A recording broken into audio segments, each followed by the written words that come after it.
Hello, everyone. Welcome back to our Blockchain Community Day conference. And today is the fourth day of it, and the topic is technology.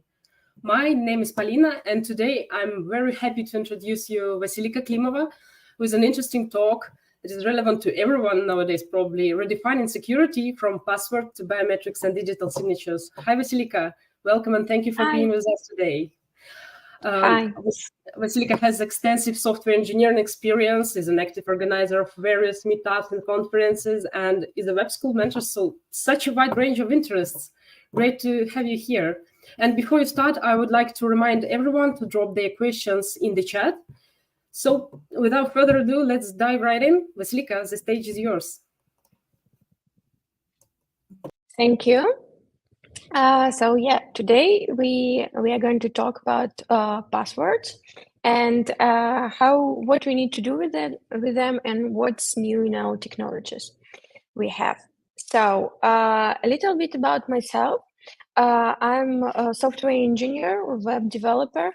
Mostly in my experience, I worked with PHP at the beginning, then more focus on front end through the area, now blockchain. And I'm Google developer expert in web. And currently I'm working as developer relations engineer. So we are going to cover several topics like passwords, as I said, like web authn protocol, and what's inside this special part like passkeys, and how we can all of this use in Web 2 projects and Web 3 projects as well. So let's go. Firstly, I want to share with you that for now, like it's statistics, how many websites were created and how many websites are created like every hour. And for example, here we see that 10,000 and half websites are created each hour. So it's quite a lot. So I think that we need to think about security. For example, if it's only static web page, no login, no users on this website with registration, then maybe it's not so, how to say, so vulnerable. But if you have users, you need to think about them. So that's my story. Like couple years ago, I think we got this password checkup in Google Chrome, and I saw that, oh, a lot of my passwords, they are weak, and I use the same passwords a lot of times, and we need to do something with it because technologies, they go further, they evolve, and so hackers, they evolve as well. And what do we have now regarding passwords? People use a lot of very famous, like very clear and obvious thing in their passwords, like their names, their data of birthday, their phone numbers, and etc. Names of the beloved, so and etc. It's not secure. You can understand because all of these names, they could be Googled very easily, and some people say that if someone knows about you, like 3 very important things that you use somewhere, so they can hack everything. So again, this is my story. I worked at one fintech company 1 year ago, and we needed to change our password each 3 months for security, but actually it's bad practice now. Don't change your password so often. And in each new password, it should be, of course, different symbols, minimum 16 symbols in the password. And the worst thing that you can't repeat your password, last 3 your passwords. So I needed to keep somewhere these 3 long passwords. And then the 4th, I can repeat it again. So it was very irritating to remember all of this. And because this password was to going into operation system, I was not able to use my password manager or whatever. So it's quite sad situation, I would say. Okay, let's now look at the small scheme.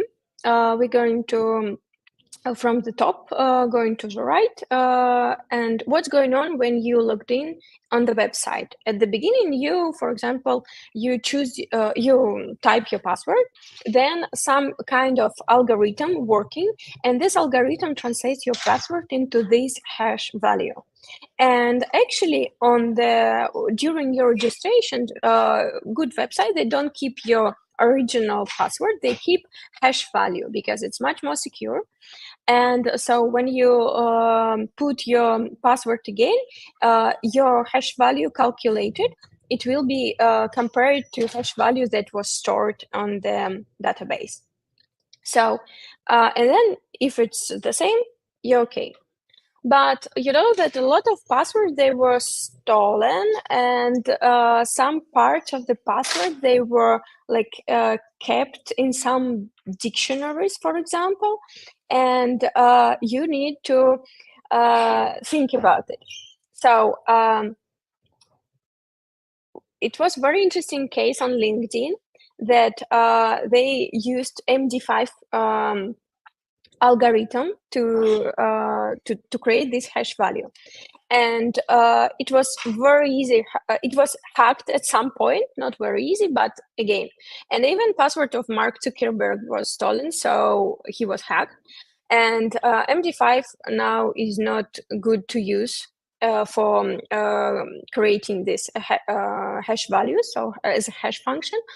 And I put here a statistic how AI even can help you to brute force your passwords. So it could be instantly hacked actually with ChatGPT, because it using web GPU, it using your capacity of video cards and etc. So you don't need to rely on this hash function anymore, but there are also some other algorithms, and we will speak about it later.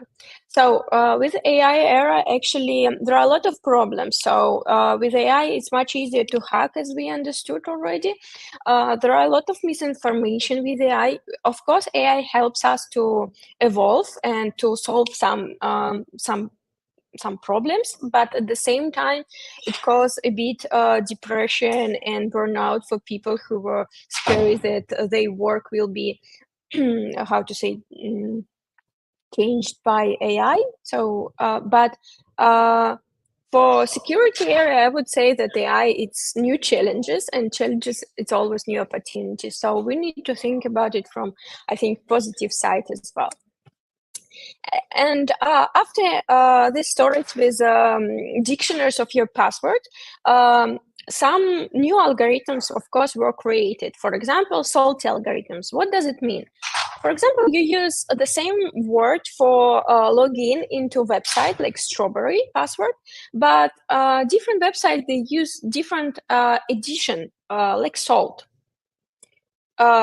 It's connected to your password, so then string becoming bigger. In this hash function, it's now translated into absolutely different words. So the idea that if you don't know what is actually hash function, even if you're in blockchain era, so hash function, the idea of this, that with one password, you will get exactly the same hash value. But if you change at least one letter, or for example, change the register of the letter, like uppercase, small case, lowercase, and then the whole hash value, this one will be absolutely changed, but hash value here is in the end. Here's example of another protocol for creating hash values. But closer to the end of the presentation, I will show you several algorithms and what's better to use now. So another story of evolving security of our websites, it's two-factor authentication.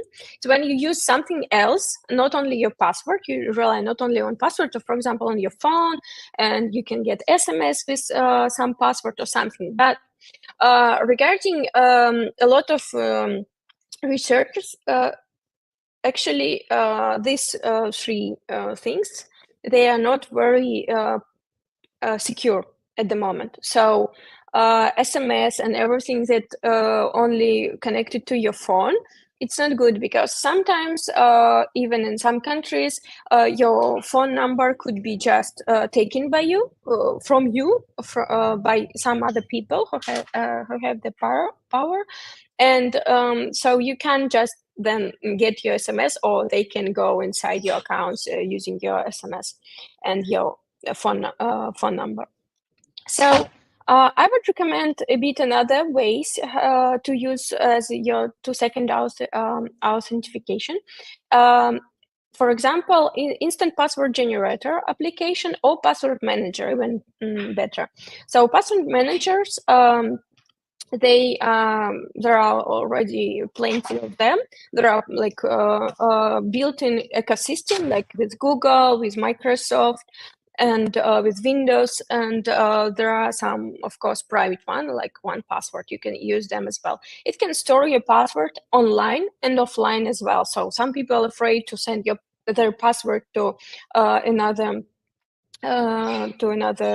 servers, but that should be fine. So you can store them on your device as well. So don't share them in cloud. Okay, next step, biometrics of evolving our security. So you have seen already in your phones, I think it's everywhere, that you can unlock your phone using biometry, using your face or fingerprint on your laptop, for example. It looks like this. You're already used to it. And now, actually, it's becoming more accessible for websites as well.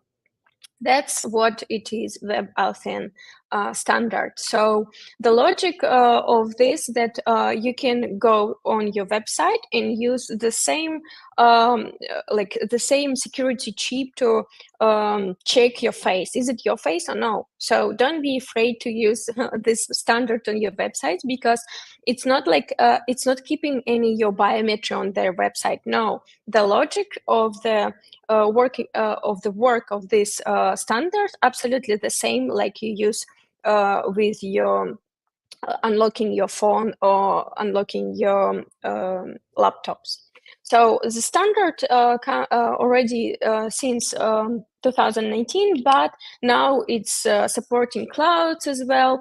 So password managers works very good in case if you use it on different devices, it works very good now. So that's why it's so popular.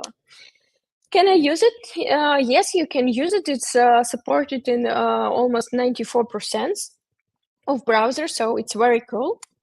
And how does it work? I just will shortly speak about that. It uses 2 keys. It's one of the modern, how to say, security idea in cryptography, that one key is public, it's accessible for everyone, and another key is private. It's similar, like we in blockchain, we use wallet, it's one public address, and there are some also private key.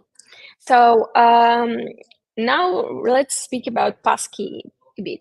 So passwordless authentication. Passkey helps you to use biometry instead of passwords. So that's the idea. And it's cross-device, as I said already, because it's part of WebAuthn protocol. And as a passkey, you can use your security key, for example, like YubiKey.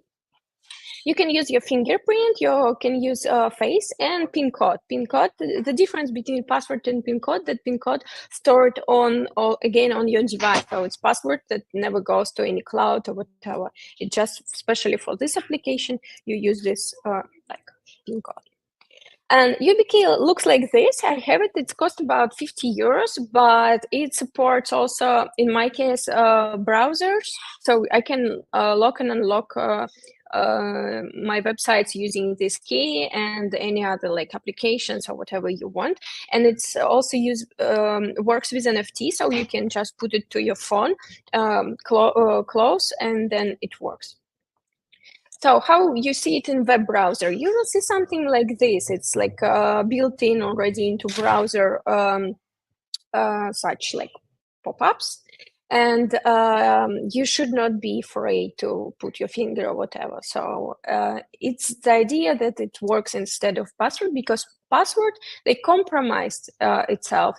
Password, you can forget them. You can just, like, for example, keep them on your laptop. For example, in my case, at my previous work that I explained to you, some people, they put it just onto a laptop. It's so unsecure.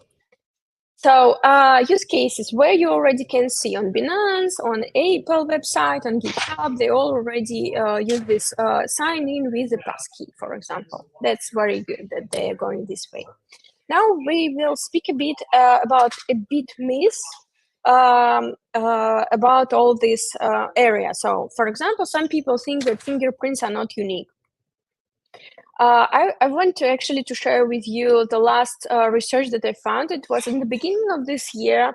The university in New York, they did a research with AI, and before, actually, people thought that fingerprint, that you can't like find different your fingers, for example. They are so unique that even two fingers, they're absolutely different on your arm. But AI actually found that it started to look in different curves and angles of these curves, and not absolutely like the patterns, not only patterns on your finger. So AI found the same fingers of the same, different fingers of the same person. So it's very actually interesting, but it's doesn't say that fingerprint is not unique or whatever. No, it just speaks about that fingerprints, they can be of the same person, they can be found. That's actually very good, but they are still unique. And so fingerprint is one of the securest actually way to use biometry, I would say. So it's about 97% that no one else can unlock your device, for example. Then Face ID, that we use a lot with our phones. Some people say that they are not very accurate. Maybe before, yes, but it's the sentence from Apple website. They say that like around 90% possibility that no one can unlock your device with their face. It's quite big also. Then what exactly, for example, you attached a lot of biometrics, but your device was stolen, and what you should do. So, of course, as I said already, it's could be the, how to say, these passkeys, they work in cloud, so you can still get your access. And but the best option what to do in this case is have multi-factor authentication. For example, you use YubiKey as one of the best scenario now for your security, and then you can have, for example, some biometry on another device. And then also you can, as a fallback method, you can use a really strong password with a lot of words that you also can, for example, store in password manager or something like this. So, or remember. Then also a lot of people say that, oh, blockchain days, they're like coming to end because quantum computer is coming. There are already several. But when we speak about quantum computers, it's actually if they will be used as from in malicious purpose, then it will react not on the blockchain industry, but on government, banking, legal, because everything could be hacked very easily. And we need to think, and yes, quantum computer looks like that. But people always find solution to some problems, right? And they actually already found, because there are some quantum resistant protocols. Here, I just showed you a bit speed, how different are there some algorithms. And for example, in Cadena, we use Blake 2 algorithm, and there are some these 2 algorithms that I would not recommend, MD5 and this SHA one. And they have different speed, and some of them like supposed to be quantum resistant now, like Blake and this 2. Okay, the last part of my talk, it's a bit about UX and actually how we use this WebAuthn protocol. We found very good use case at Cadena. And for example, here you see typical Web3 registration, right? You need to remember 12 mnemonic phrases, 12 words, or you need to put them somewhere, and then you need to store private key. It's so hard to follow all of this, especially for non-experienced user in this area. So we found a solution at Cadena. You can Google Cadena Sparky, and here's the demo. I just will give you 1 minute to scan the code if you want, and go and check what's exactly happening there. So there you can see how easily you can create its demo application. No like any money or involved. The just demo application, how you can easily create an account. It's like an Akka wallet. And with the same account, with the same idea of WebAuthn protocol, you can sign something.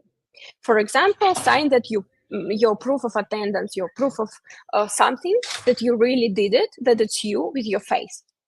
And what's behind this technology, what's behind this product? It's WebAuthn protocol, it's TypeScript language for UI, of course, and React application, typical. Then also blockchain technology, Cadena, and packed smart contract language.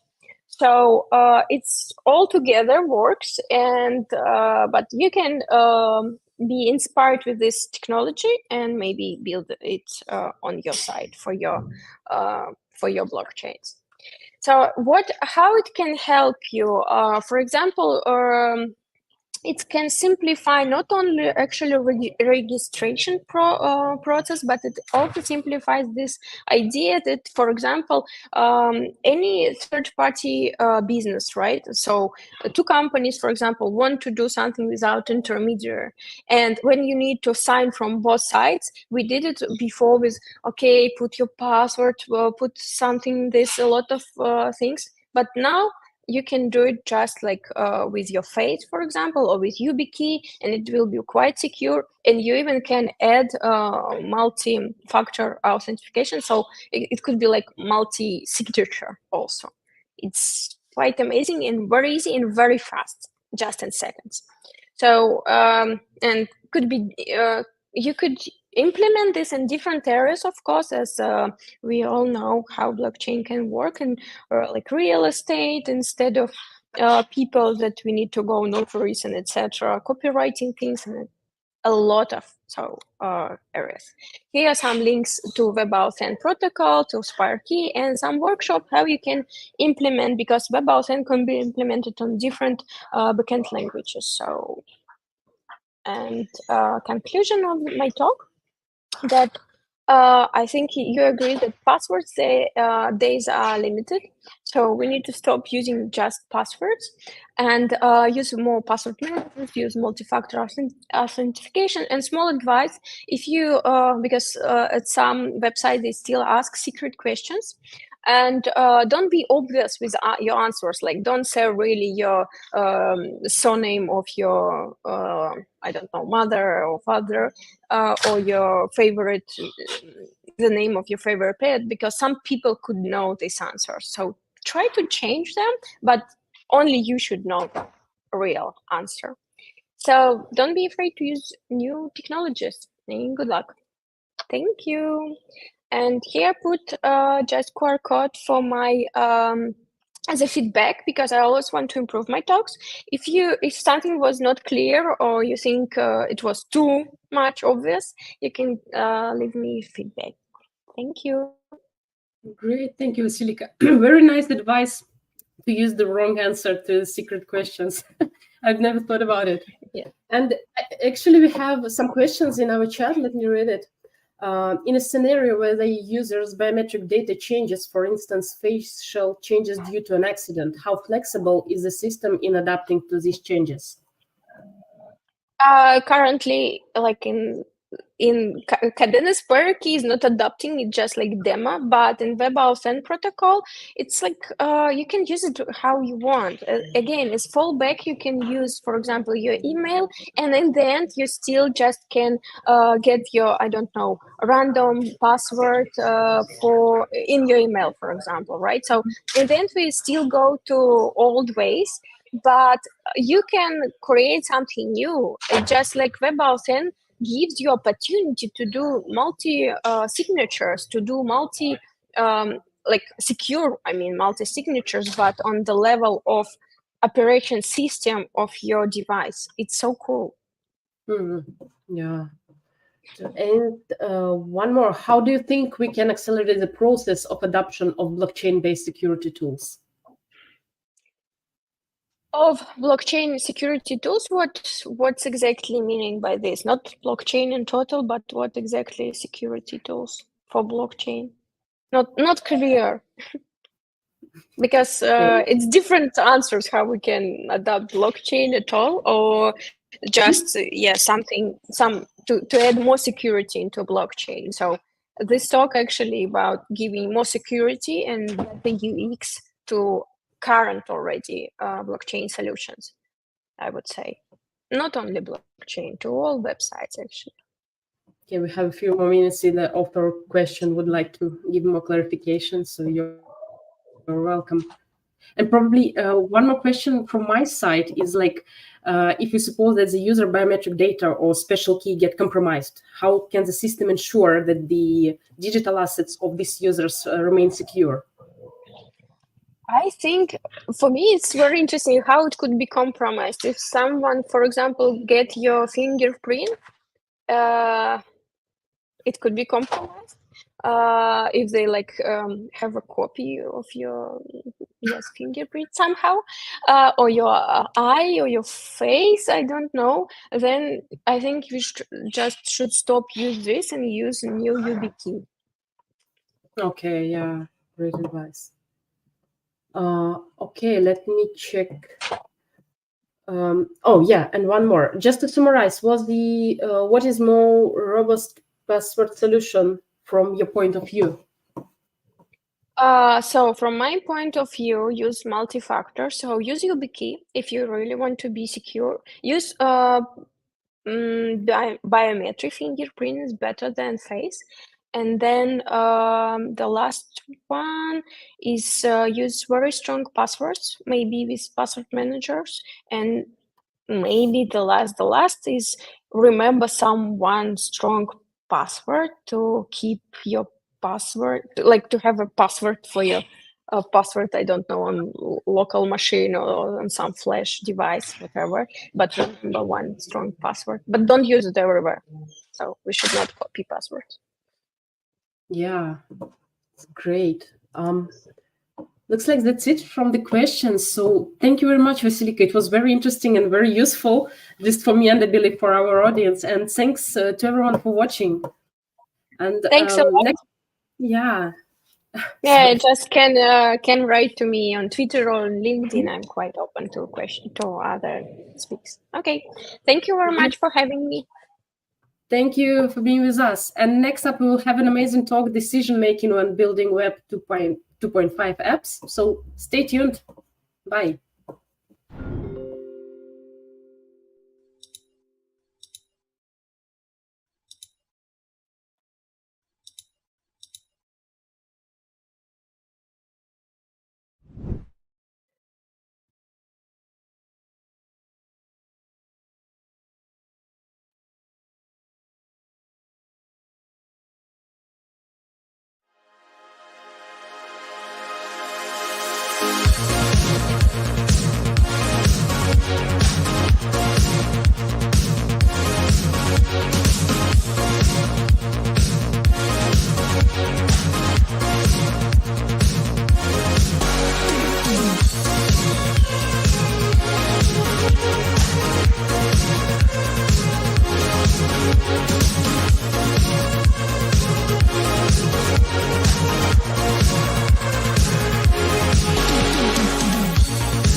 Hi everyone, and welcome back to our next session today at the Blockchain Community Day 2024. It's our fourth day, and our next topic within our today's technology day will be dedicated to the decision making when building Web 2.5 apps.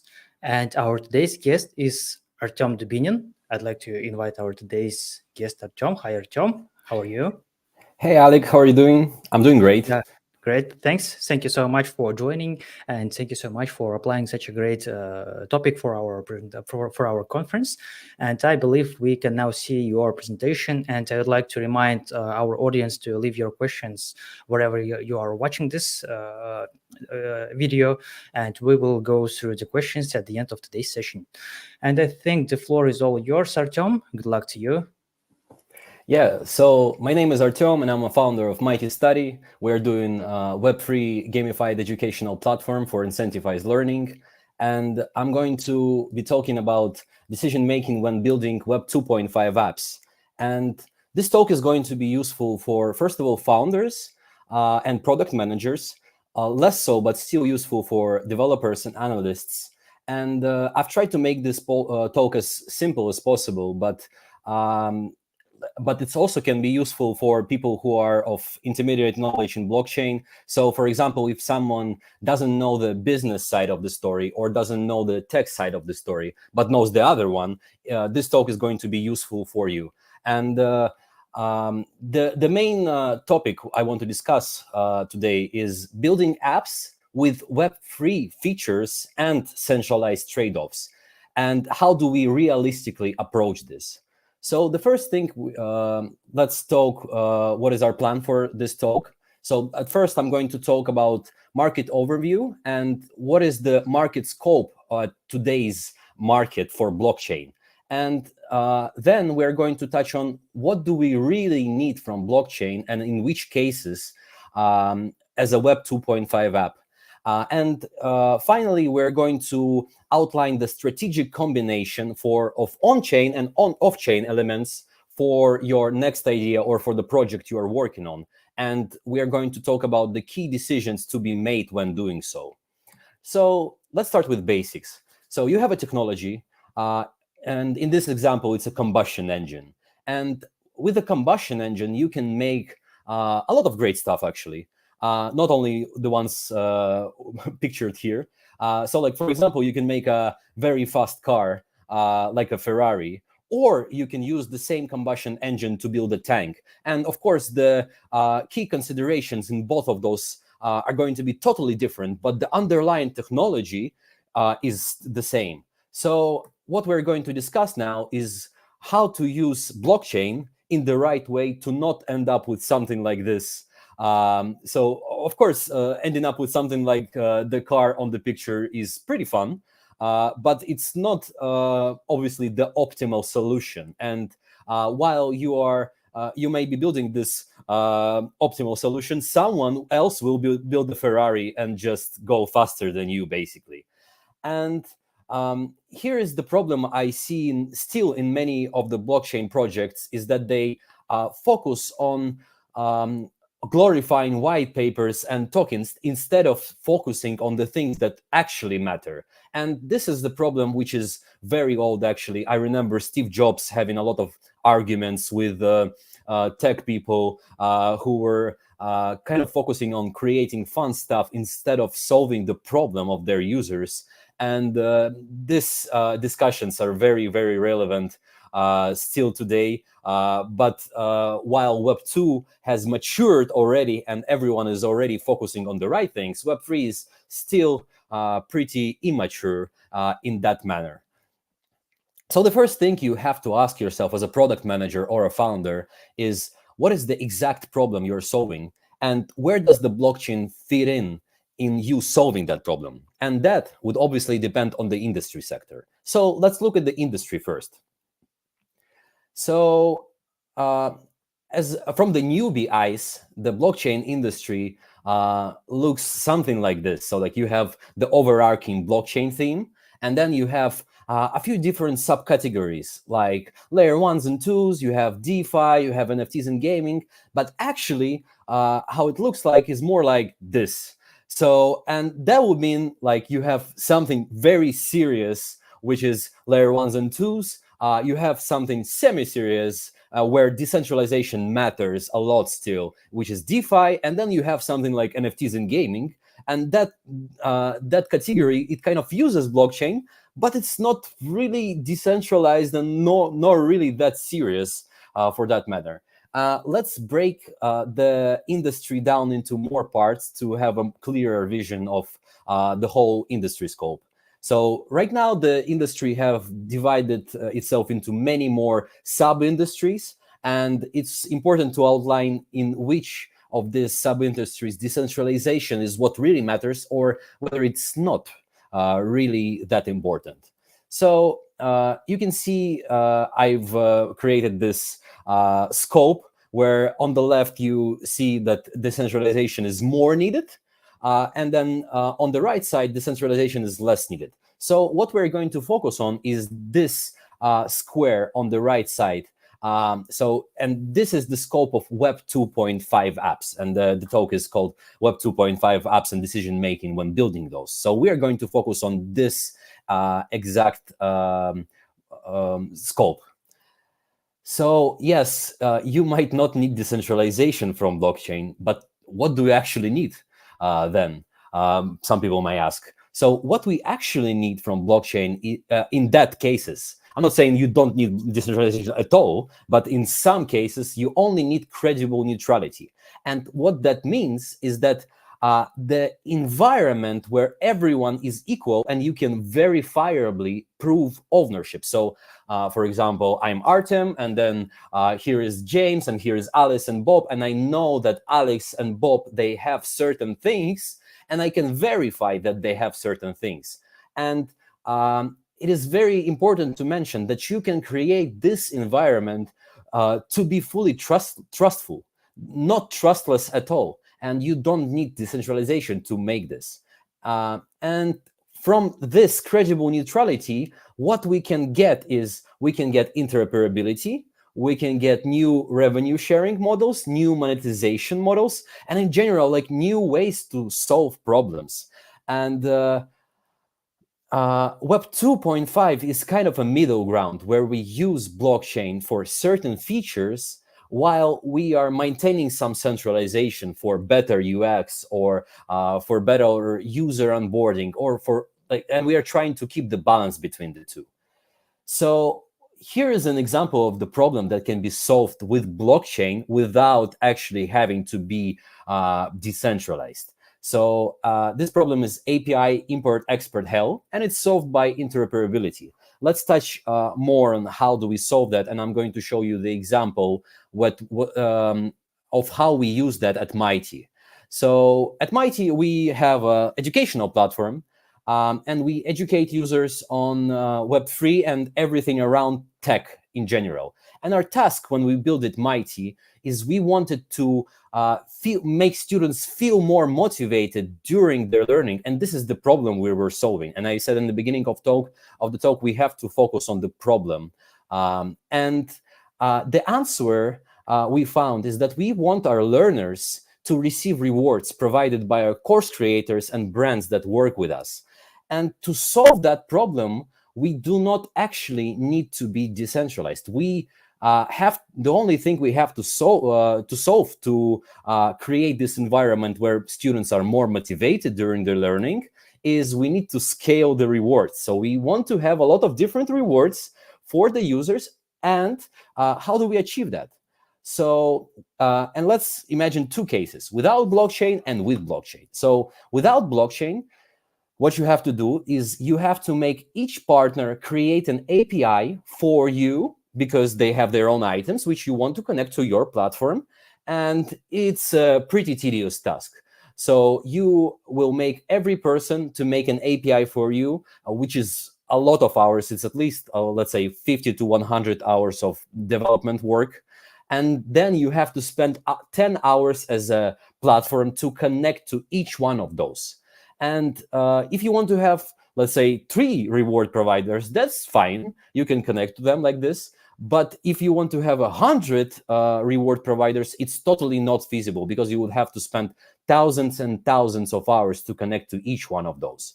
And the question is like, why don't we write an API for everyone to use?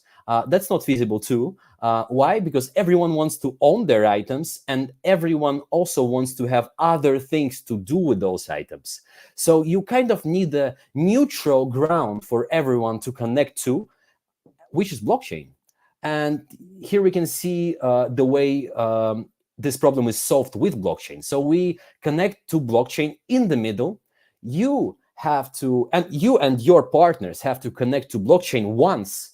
This is comparable time of development work, like 10 hours per blockchain, but you have to connect only once. And each one of your partners have to connect only once. And now you are inside this system where you place your things of value, and everyone can prove that, verifiably prove that each one of your partners have all of these good items that they can provide to you as rewards for learning, for students, for example.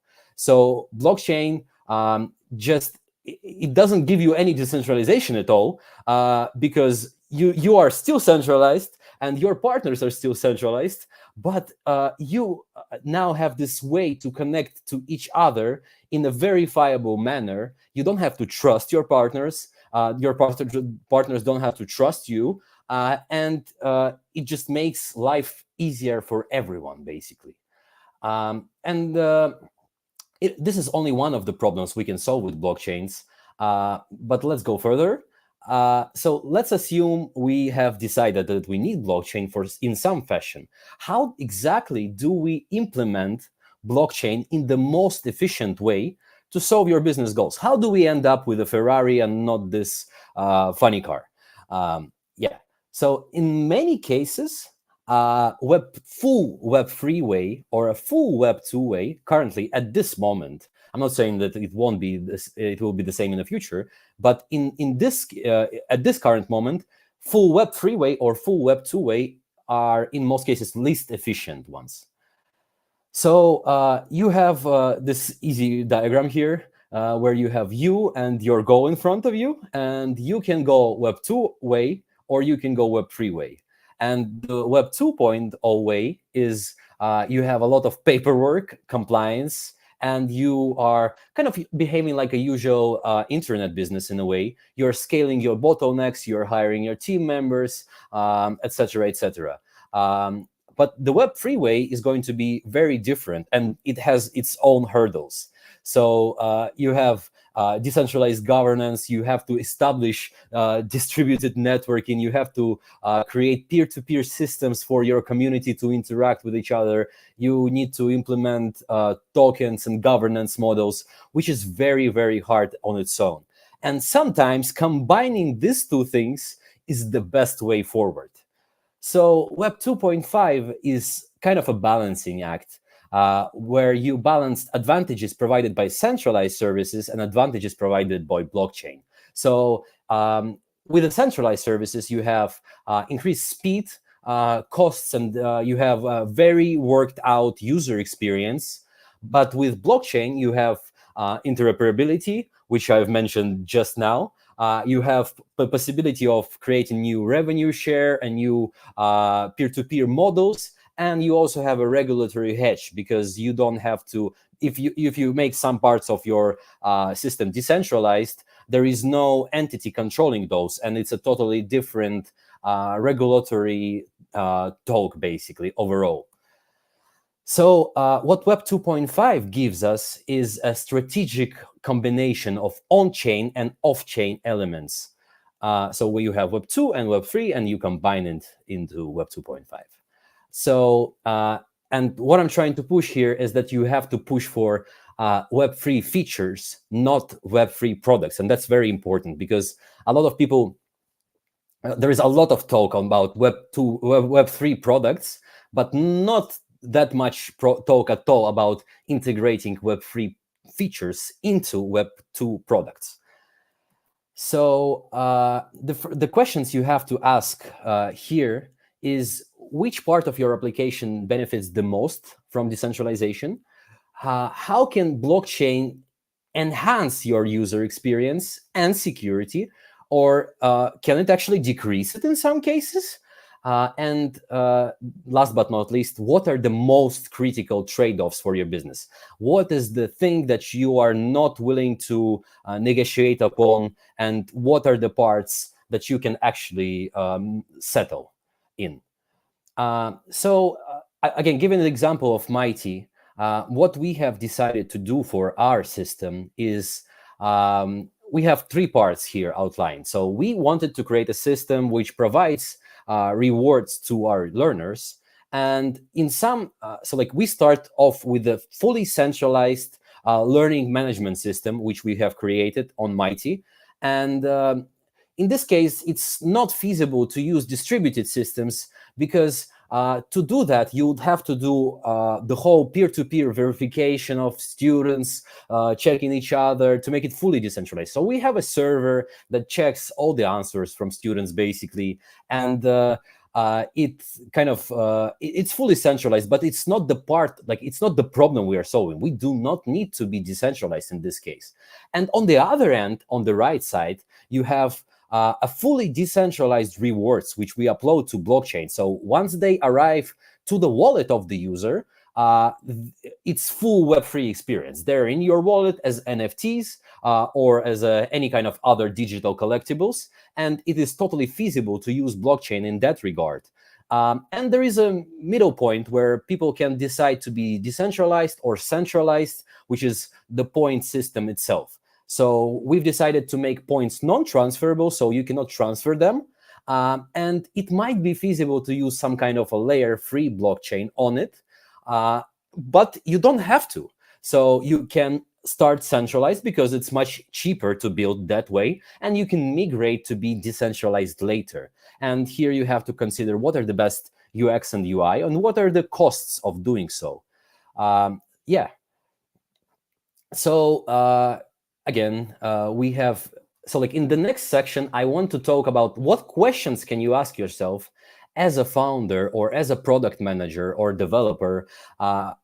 What are the trade-offs and considerations you have to consider before building the product like this? And I want to start with trust and transparency, and we will have a lot of different topics like that in later slides.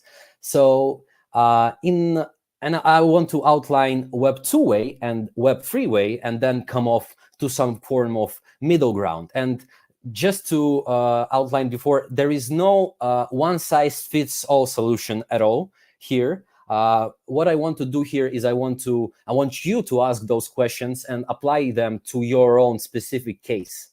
And in Web 2, in trust and transparency, you have high trust. And in Web 2, you have secrecy as a competitive edge, and you have closed source benefits. So in Web 2, you really are tight with your secrets, and you want to go to market as fast as possible to leverage those. In Web 3, on the other manner, you have a lot more open source projects, and you have much higher transparency. But you don't have to follow one or the other. What you have to do is you have to ask yourself some questions. And the questions are, do I want to open up my secrets to gain market share because of great publicity? Or do I want to keep my secrets secret until the end to leverage them at the right time? And how do I control my transparency? So how do I keep my secrets and appeal to my potential auditory at the same time? So this is the questions I want people to ask themselves. On the other topic of market entry and onboarding, in Web 2, you have very broad appeal markets. Everyone, pretty much virtually everyone, has already onboarded onto our usual internet. And Web 3 has a very niche markets compared to that.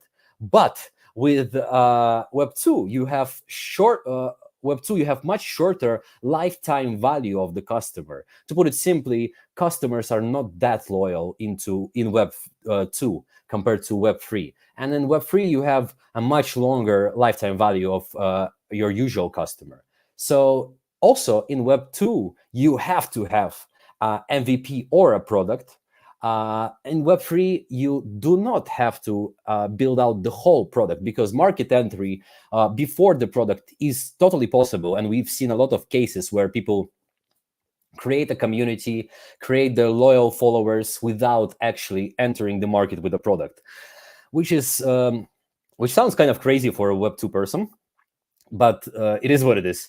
Also, in Web 2, you have much more simplified onboarding, and like everyone has a Google login nowadays. So if you want to, for example, log in people with Google, you can do that in Web 2, and then you can like just press a few social logins, and then you cover 90% of the user base straight up.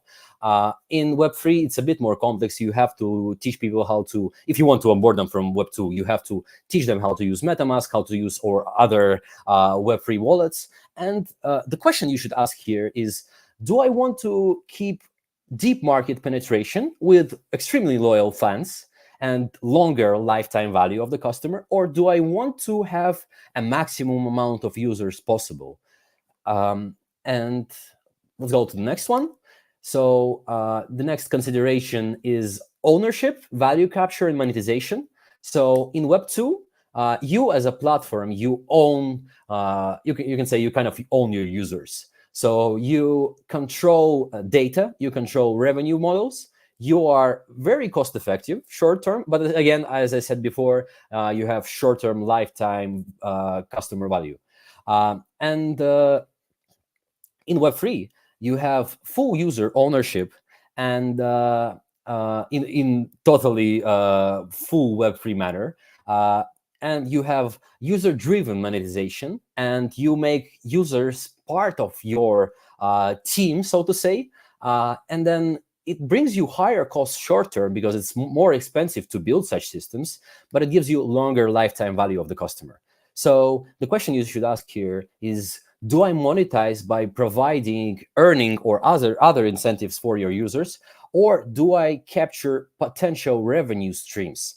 And you don't have to choose between one or another. You can leverage them both in some combination, and this is where 2.5 comes about.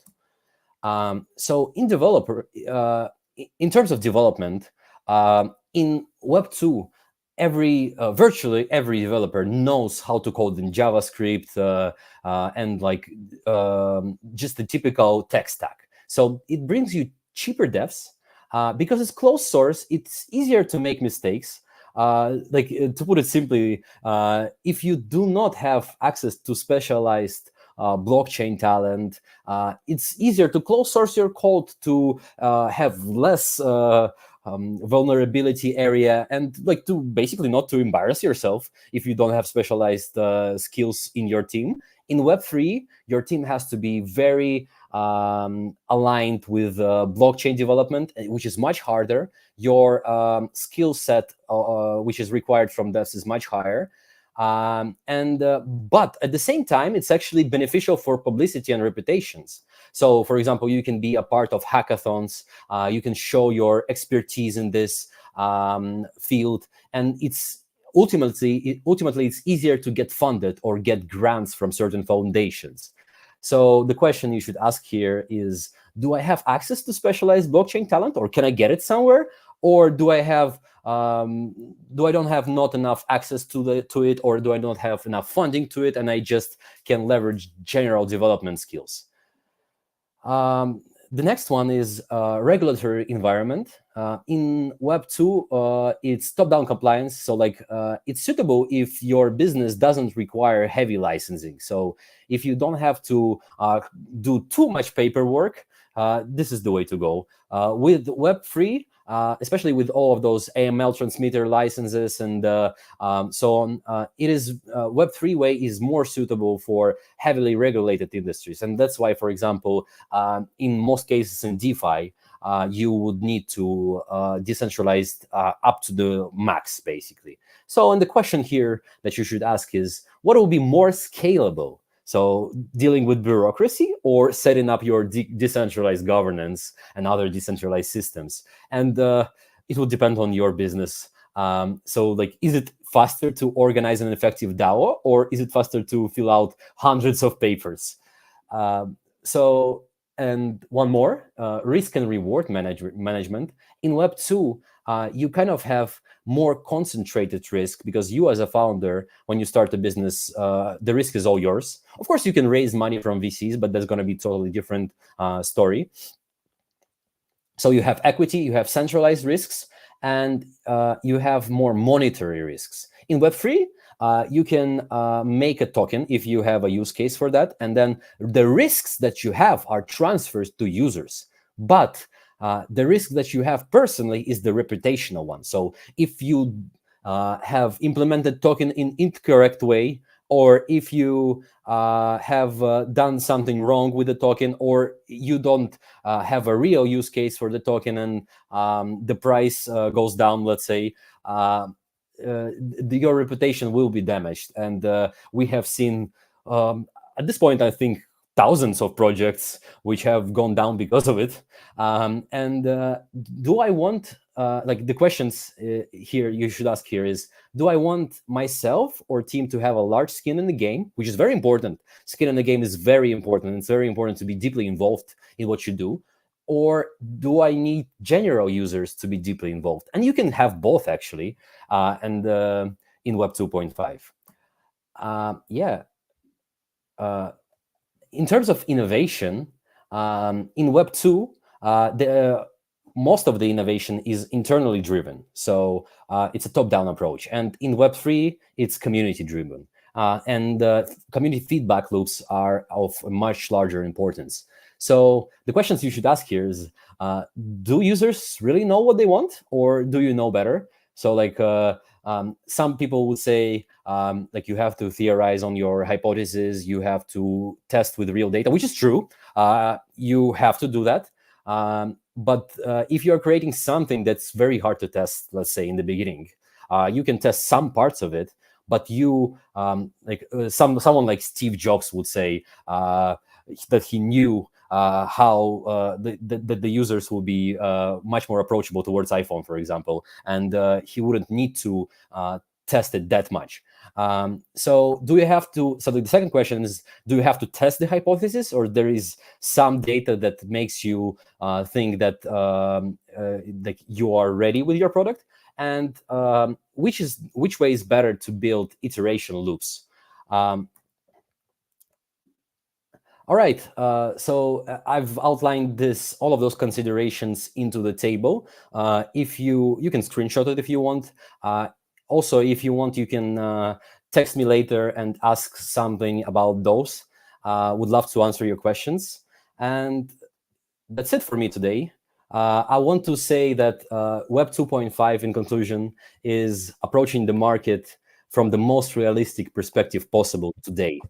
Yeah, thank you. Happy building. All right. Yeah.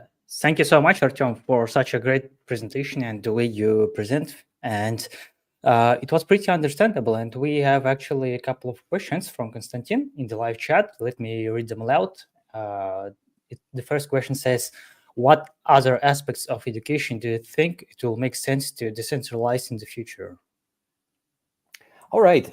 Yeah. So when we actually wanted to build Mighty, we have considered to create a fully decentralized, like peer-to-peer system. Like, of course, like that thought didn't last very long, but there was a thought like that for sure. I think. Let me read. There is a good fresh. Okay. Yes. So like the problem with decentralized governance is that some of the models that we see right now, they're clearly not working. So the participation into decentralized DAOs is very low. There is a lot of prevalence of playing the system. With fully decentralized system, you will have inevitably a lot of bots. And but I think it's possible to structure this in some way, but you have to consider your problem first. So if you really want to optimize for the solving of your problem, if your problem that you're solving is like, let's say, like dishonest teachers or something. You don't have to solve that problem in a decentralized manner again fully, because you can create like a trustful network of teachers that are going to be creating their own courses, for example, and they will be then you can structure incentives in a way that will make them honest. For example, it doesn't have to be decentralized, but I can see some of level of decentralization to be useful here, certainly. And we will definitely have a lot better and more viable decentralized models in the future. I'm not preaching full centralization here. I'm just saying that you need to be realistic at this current moment in time, and you need to consider your battles carefully. Yeah. Okay, and the next question, I think we can be pretty quick on it since we are exceeding the timing, and we should start the next session for today. So the next question says, is there good potential there for a full-fledged Web3 approach, and what could be the models of teacher-learner collaboration? Oh, yeah. So I kind of answered this in the previous question, but I would say like what we do right now in Mighty is we allow everyone to, as a teacher, to come in and create their own courses, assign their own rewards. And I think that some parts of it will have to stay centralized. And like we've seen some of the models where people basically try to gamify the full Web3 model to just earn money. And this is very bad, because once you have money incentives, everything just kind of screws up in multiple ways. You don't have intrinsic motivation, you have extrinsic, and this is quite bad for the overall system. And I think we can sort of figure out a hybrid model where as a founder of Farcraft said, sufficiently decentralized model for collaborations like that. And I think we'll see it in the future, yeah. Okay, yeah, I think it's a good conclusion for today. I really liked your approach about being so realistic about decentralization and about providing solutions, since we live in a world which is full of information bubbles, different types of information overdoses, and lots of hypes, things happening all at once. And we really need to calm down sometimes and look at it, at everything pretty realistically. I think that's it for now. If there will be some questions after we publish the recording of this video, I will let you know. Thank you so much for coming. That was a pleasure to have you on our stage. We are always open to you. Let me know if you'll be interested in conducting some future events with us. Thank you so much, Artem. Thank you, Alec. Thank you, everyone, also. All right, bye-bye. Yeah, bye-bye, Artem. And at this point, I'd like to announce that we will be having a workshop after this together with our guest, Andrei, Silviu, Dragnea. And please stay tuned. I'll be back in 15 seconds.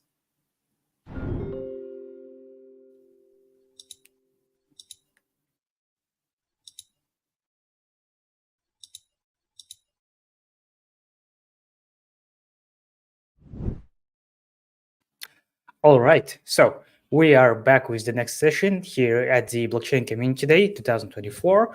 And this time we are going ahead with our next speaker, Andrei, Silviu, Dragnea, who will be conducting a workshop named Using Rust Custom Allocations to Optimize Solana Compute Units. Hi, Andrei, how are you? Hello, I'm very excited to be here. And the talk today will be quite low level, but I'll go step by step, and I'm curious about the questions at the end. Yeah, thank you so much. We'll be having 1 hour long workshop. That's why it's I think it's pretty enough to have everything in detail so that everybody could understand the whole thing, considering that Rust is not an easy thing, I would say, compared to other languages.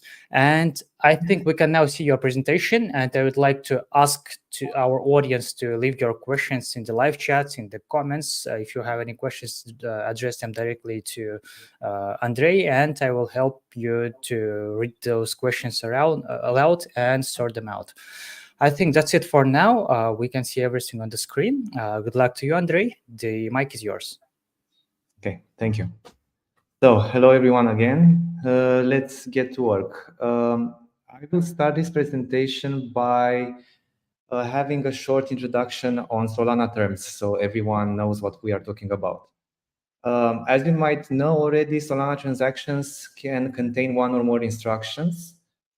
Each instruction in a Solana transaction can call only one Solana program and has two inputs, a list of accounts and an instruction input array of bytes.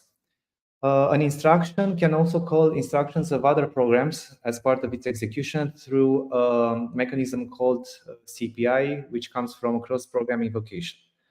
Solana accounts also have a data field inside them containing an uninterpreted byte array. Solana programs are just Solana account where the data field contains Solana bytecode for that specific smart contract.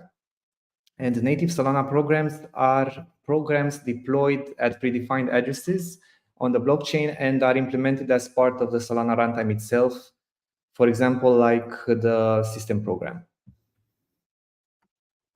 Let's dive a bit deeper into what the Solana program runtime is and how it runs programs.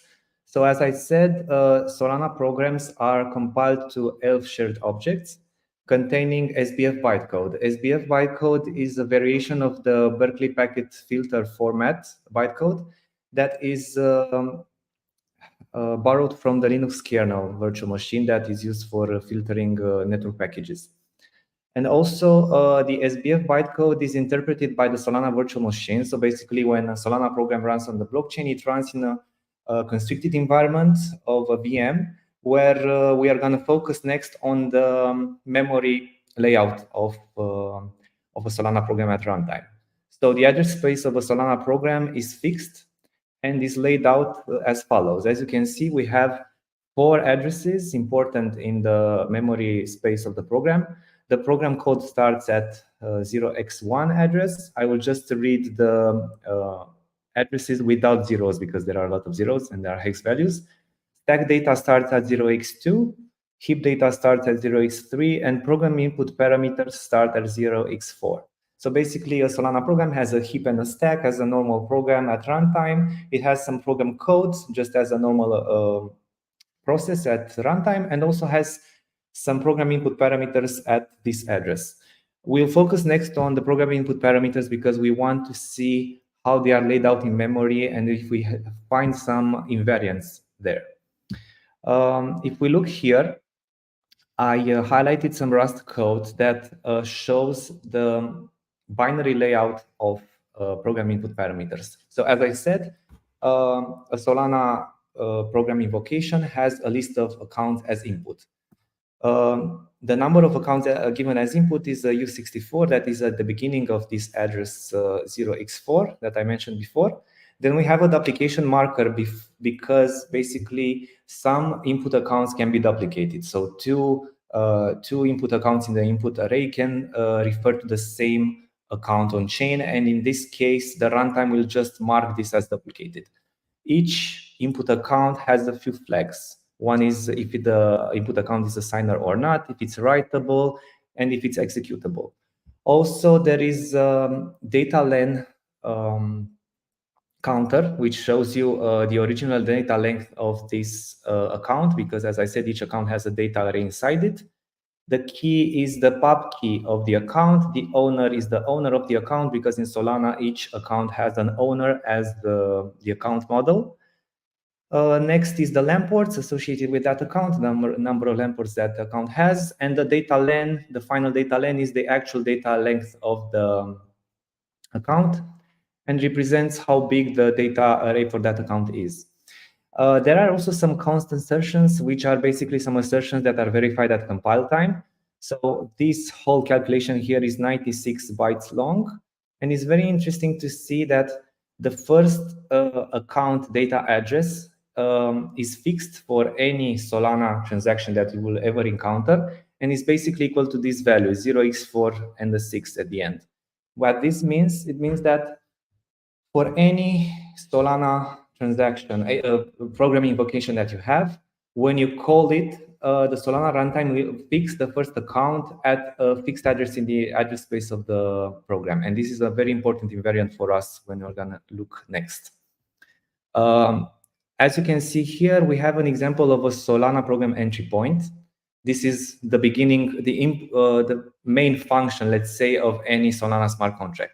And if you add this assertion to any Solana program, it will be true. So as I said, if you have at least one account, the data field of that account will have a start address of 0x4 and a 6 at the end.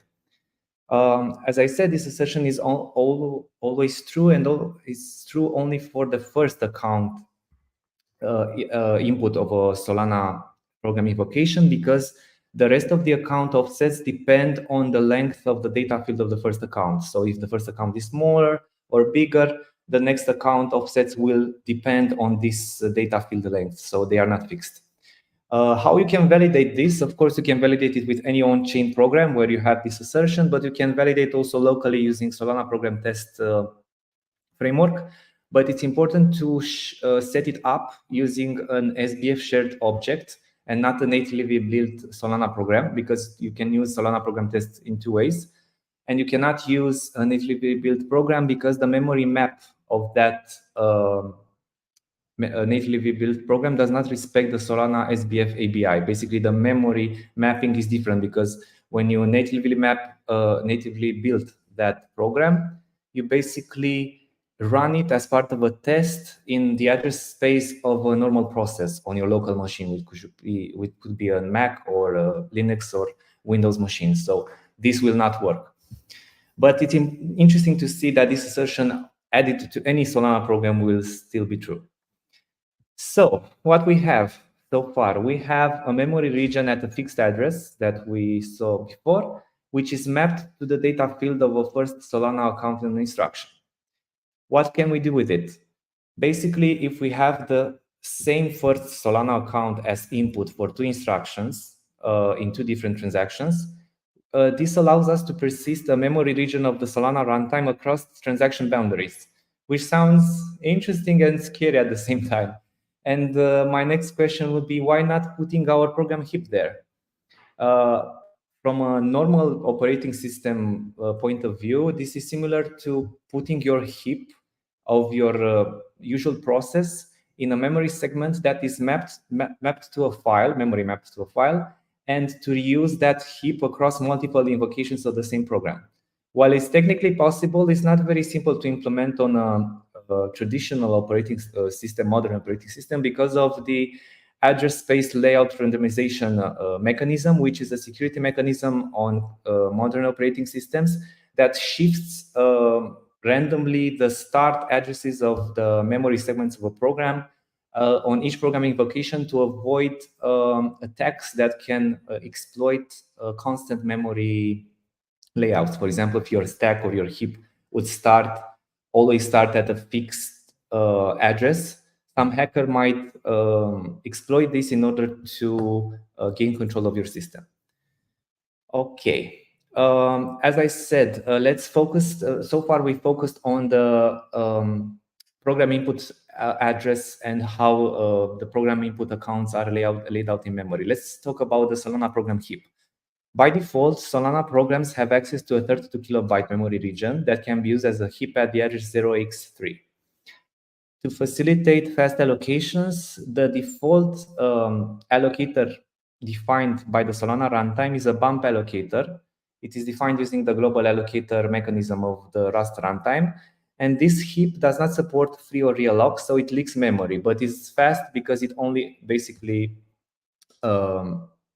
allocates memory immediately without managing freeze or real locks, and it is okay for most Solana programs. However, Solana program heap can be increased on a transaction basis if needed, up to 256 kilobytes by using the special request heap frame extraction of the compute budget Solana program. So basically, if you need a bigger frame, a heap frame, you can request it by the runtime, from the runtime, and it will give it to you. Solana programs that need a custom heap, that might need to use more memory than this and need to free unused memory, they can define their own allocator using the same global allocator attribute and the custom heap feature of the Solana program framework. Okay, let's talk about a bit how you define a custom allocator in Rust in general, not related to Solana. So if you need a custom allocator in Rust, you define a struct that will implement the new allocator. You implement an unsafe trait, which is called global alloc from the Rust standard library. You install the custom allocator using the global allocator attribute, as in this example. As I said, this is the struct that you define. This is the implementation of the global alloc trait, which has two important functions, methods inside it, alloc and dealloc. And then you install the custom allocator, defining a static global variable with this attribute on it, and the runtime will know how to pick it up and use at runtime.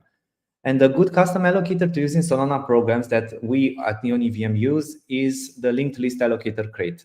It's a low-level crate that can use a linked list based heap that is initialized in data region of your memory map that you give it when you compile the program. So, some conclusions about the Solana program heap. It can be increased from 32 kilobytes to 256 kilobytes. But in our NeonEVM case, the need for a persistent heap is not necessarily related to its size, but to the fact that Solana defines a thing called compute budget, which is a list of limits that a transaction has to respect during its execution. And one of those limits is related to compute units.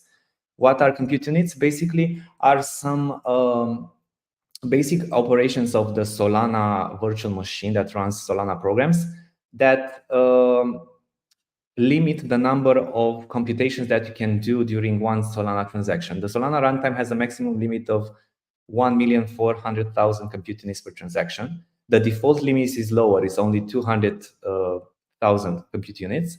And this limit can also be increased by the set compute unit limit instruction if you need it. But it's still sometimes not enough for us. And we'll talk next why this is the case. So as some more context about what NeonEVM is. So NeonEVM is an implementation of the Ethereum virtual machine as a Solana program, and it uses Solana account as EVM storage. So basically, we run a VM inside another VM. The Ethereum virtual machine as a Solana program inside the Solana virtual machine. Ethereum transactions compared to Solana transactions can be very big, both in size and the amount of computation they do.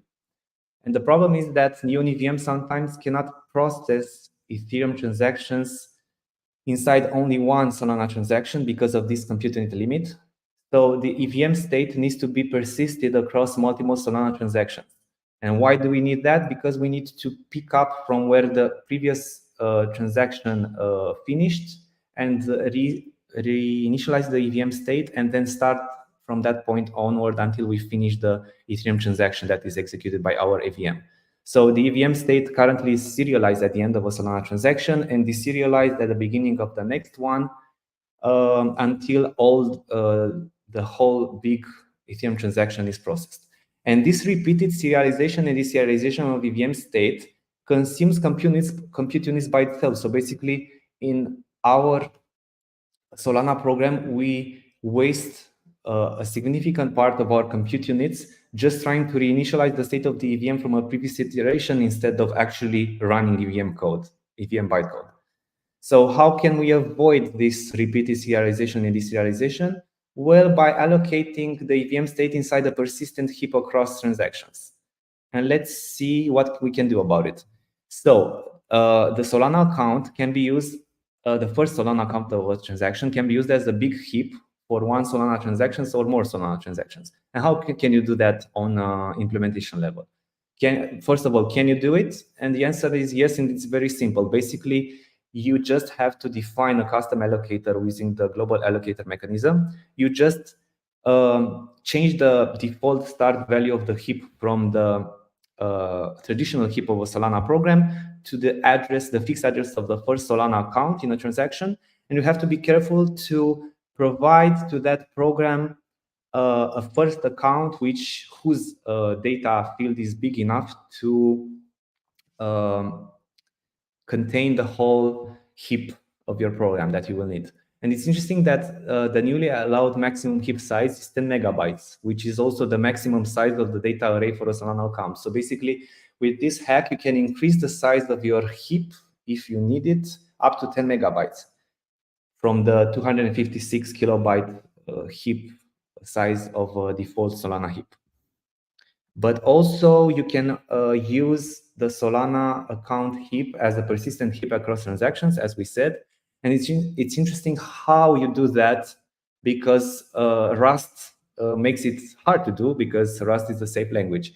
So basically, let's say that you have some state that you want to persist between two Solana transactions. And that state, let's say that is behind a box pointer, because we need it to have it on the heap. In our case, it's the EVM state, but let's, for the sake of the example, think about an array of bytes that will be our state.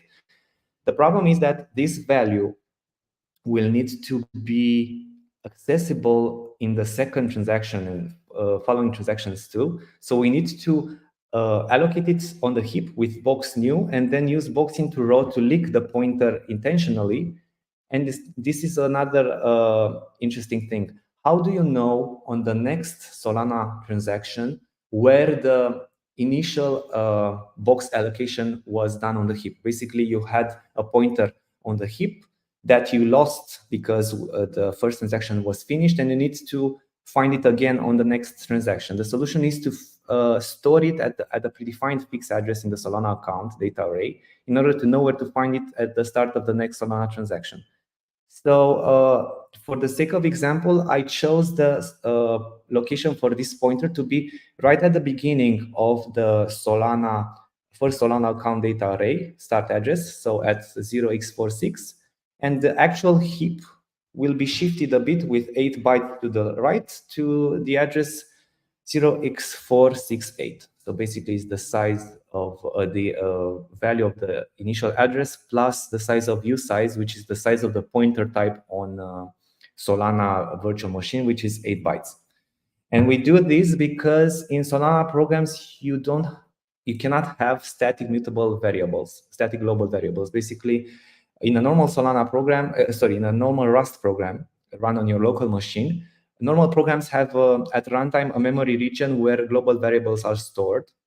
But this is not present in a Solana program, because Solana programs can only access a runtime heap and a runtime stack, and all the inputs data they can access is from Solana account. This is the runtime model of Solana, so we cannot have global variables in a Solana program.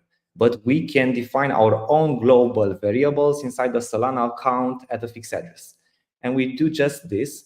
And this is an example of doing this. So as I said, there are some const assertions that are validated at compile time. This is the state pointer address that is equal to the first account data address, and it has the address 0x46. Here we check that the alignment of this address is okay in order to access the data without runtime error. Then the state pointer, as I said, is defined from the state pointer address. The heap start address, as I said, is shifted a bit. It's basically the first account data address plus the size of usize, as I said on the previous slide. This is the assertion for the value of the heap start address. The heap length, the maximum heap length in this example that we can have is basically 10 megabytes minus the size of the state pointer that we use. And this is also where we define the heap pointer. And this over here is basically the method which is used to access the heap in our global alloc trait implementation. As you can see, this heap here is the one from the linked list allocator crate, and we initialized it only once on this if path. And if it's already initialized, we just use an unsafe block to access it through this heap pointer that is fixed to this address over here. Okay, now let's think about what we need in our Solana program in order to access the global state, because so far we only talked about the heap itself, how it's defined, how we use the global allocated trait to install it and everything. So the Solana program needs instruction logic to initialize the linked pointer, to use it across multiple transactions, and to deallocate the linked pointer when not needed anymore. And it's a very interesting thing. If everything works correctly, apart from all the pointers reachable from the rigged pointer, so basically if you have a tree of allocations and all the state that is reachable from your state, like other heap allocations allocated inside your state object, they should be deallocated at the end of each Solana transaction by the Rust runtime, because an ideal Rust program at the end drops every value and deallocates all the memory of the heap that was allocated during its execution. These are the primitives that I used in my example program in order to initialize the state data, to access it when needed, and to drop it. So let's look over it a bit. The initState function is basically a function that takes as parameter the initial value of the state, which is a vector of bytes. As I said, it will be our example. It's a function that is used to initialize the cross-transaction state. It moves the input value to the heap over here by using box new, and then links the pointer to avoid dropping it at the end of the transaction. At the end of the first Solana transaction. So basically, at the end of the first Solana transaction, the only thing on the heap, on the persistent heap, will be this pointer allocation. Then we use the state and state mode accessors in order to retrieve a shared reference, which is mutable or not, depending on what we want to access. And the drop state basically is a function that will be called in the last Solana transaction processing in our EVM example, for example.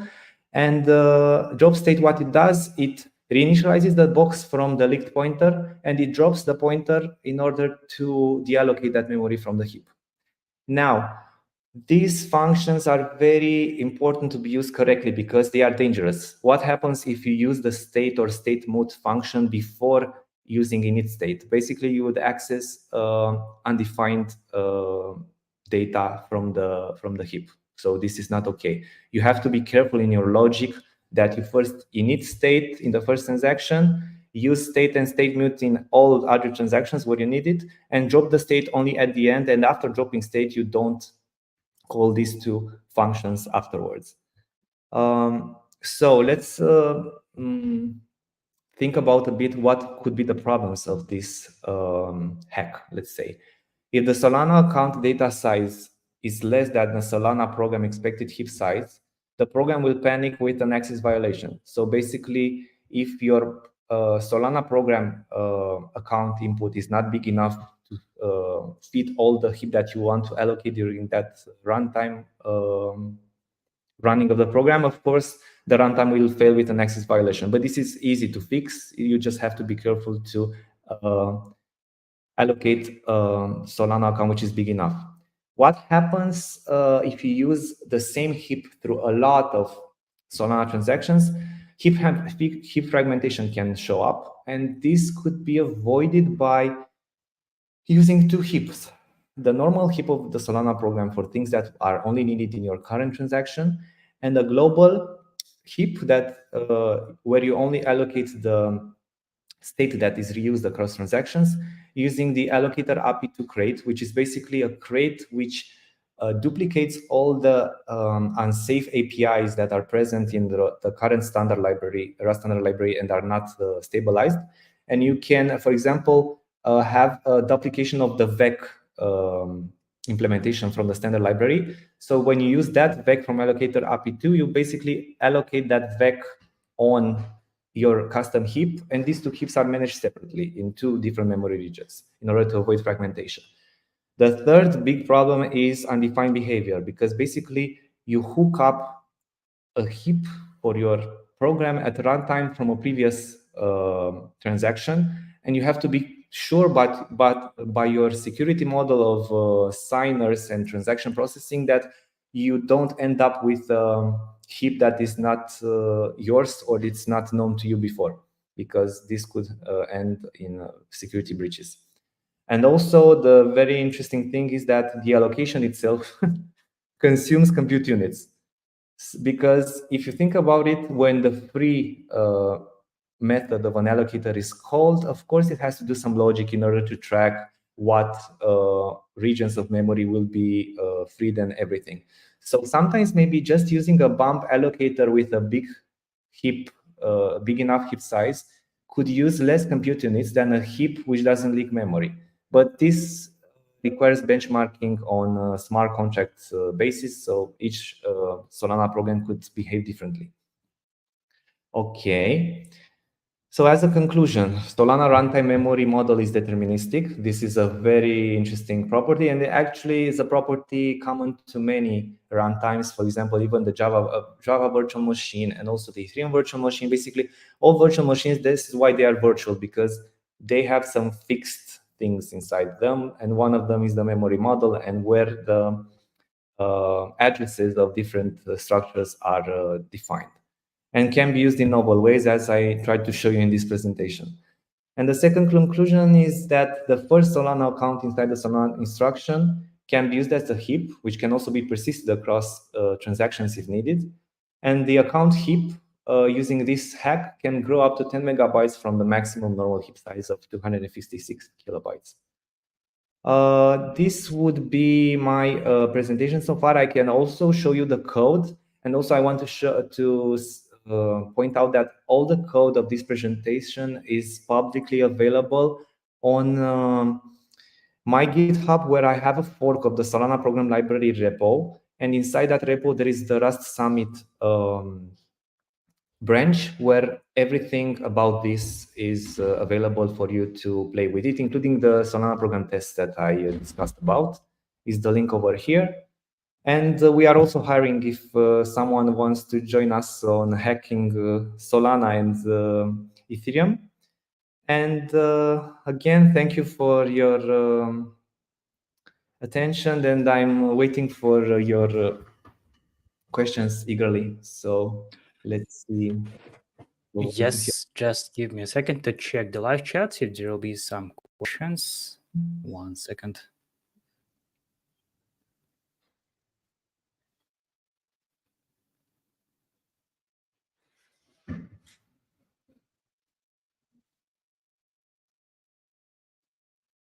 Yeah, it seems like we don't have any questions so far.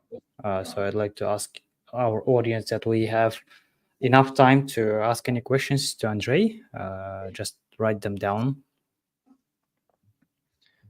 I can also share my screen and show a bit of the code that I discussed about. I mean, it's not all the code. I didn't add all the code of the repo in the presentation because it was a bit too much. If anyone is curious about it. I think that might be useful, since we are going to publish the video as a recording on our YouTube channel, and there might be some viewers who will be watching it not live. Okay, let's share my screen. I hope everything will look correctly. So entire screen, okay. Can you? Ooh, yeah, it works. Okay. Oh, okay, yeah, we see it. Okay, so as I discussed, all the const assertions that can be validated at compile time are here. This is the layout of the input program input parameters that I discussed about. This is the first account data address. This is computed here and validated with this assertion. Here is the state pointer address and the state pointer initialization, the heap start address, the heap length, the heap pointer, also the heap access method that I discussed about. Here is the custom allocator that you can see. It has this configuration for the target OS Solana, because basically when you run tests for a Solana program, basically this code is compiled into contexts. It's all once compiled as a SBF program that we run inside the Solana virtual machine when this is enabled. And it's also compiled as part of the test framework itself. And in that case, you shouldn't have this allocator set up, because basically you would use your Solana allocator in your test program run, and this would mess up your test run. So this is why you have we have this configuration target OS Solana here. This is the implementation of the global alloc trait for our Solana allocator. Here we are using the heap method that heap function defined here in order to allocate and deallocate. These two are just some optimizations of the default implementations in the trait from Rust, but they are not very important for this presentation. And this global allocator attributes on the Solana allocator static variable, as we discussed already. Here are the accessors for the state that I mentioned already. The init state, the state retrievers, and the drop state. This is the process instruction, the entry point of our example. This is the assertion that is available for any Solana program that you will find. And here is a very basic example with a lot of log messages. So basically, this is a very rudimentary program where the y = 0 is basically the start instruction of the first Solana transaction. So basically here we initialize the state to be empty. Then this is an intermediate instruction that retrieves the state. Sorry, this is the end instruction that queries the state and it drops it. And this is the intermediate instruction here that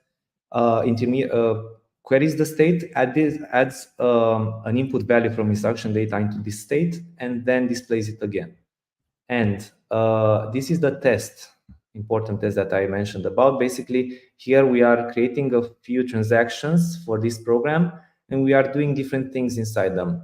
I'm gonna run the example program. I mean, I actually ran it here already. It's basically run with cargo test SBF. And when we run it, okay, I don't know why it failed. Okay, because I forgot to uncomment that line with the global allocator, as I said. Basically, the global allocator was also used as part of our test process. Okay.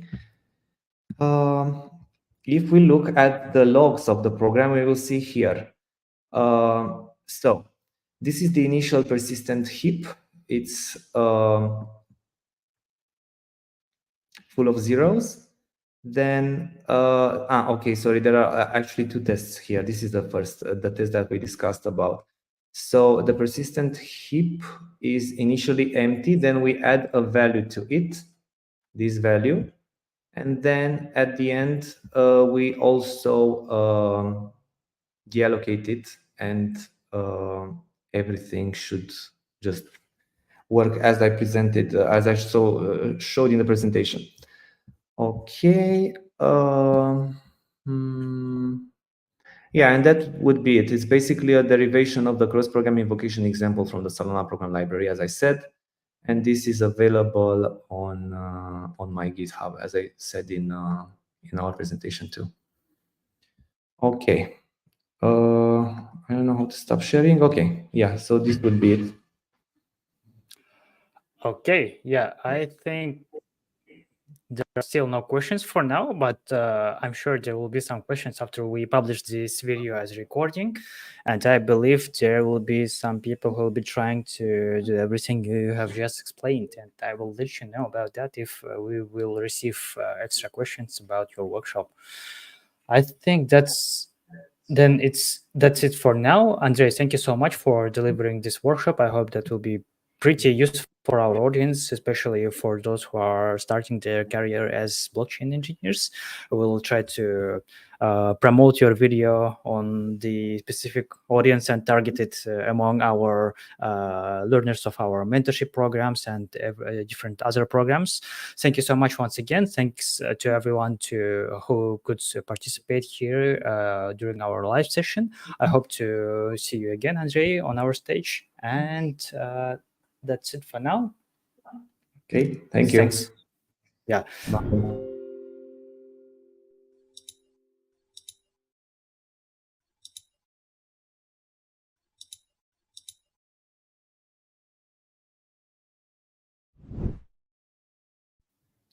And at this point, I know that we will be back in 20 minutes with the next topic. The next topic will be named device of attack detection and prevention systems in the hacked up Web3. Together with Ivan Domaretskyi, he's a product marketing manager at Hacken Extractor. Please stay tuned. We'll see each other in 20 minutes.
Good day, everyone. Welcome to the Blockchain Community Day 2024 conference. And I'm your host, Sergey Konstantinov. And we've got a fascinating talk for you today. And Ivan Domaretskyi will be talking about the rise of attack detection and prevention systems in the hacked up Web3. Ivan, please join our virtual stage. Hello, Ivan. Hello. Yeah. Can you hear me? Yeah, sure. We can hear you. Thanks for Perfect. being here today. And please, Ivan, just a couple of words about yourself. Sure. Hi, community. Hi, Sergey.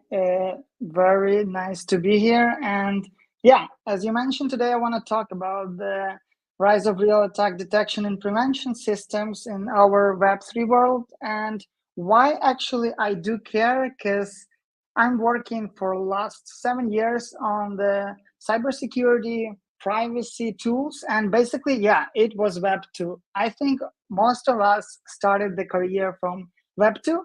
And for last 2 years, I'm working actually in Web 3, finally, with a Hacken Extractor solution, which is actually the monitoring, real-time monitoring and prevention tool for these kind of things on the market. So I really want to start our topic of overviewing, the situation we are currently in. And as we know that blockchain is growing, we know that security is something that all of us care a lot. And we know how much resources basically it takes to stay and keep our project secure. And that's good that on the market we have, let's say, standard, well-established standard about audits and bug bounties. But with year-over-year stats regarding the hack, we know that it's not enough. Okay, Ivan, And before we dive into your presentation, excuse me, let me just give a quicker reminder to our audience so they could just, while the talk is going on, if they have any questions, I just ask you, our audience, to drop your questions right into the chat, and we will get back to them at the end. Well, excuse me for interruption, Ivan. Go on. Thank you. No problem. Yeah, I'm, too passionate to share the topic. That's why I was in a rush a bit. So basically, in our world, hacks are happening, security incidents are happening, and year-over-year amount of hacks is growing, and this is something we all care about.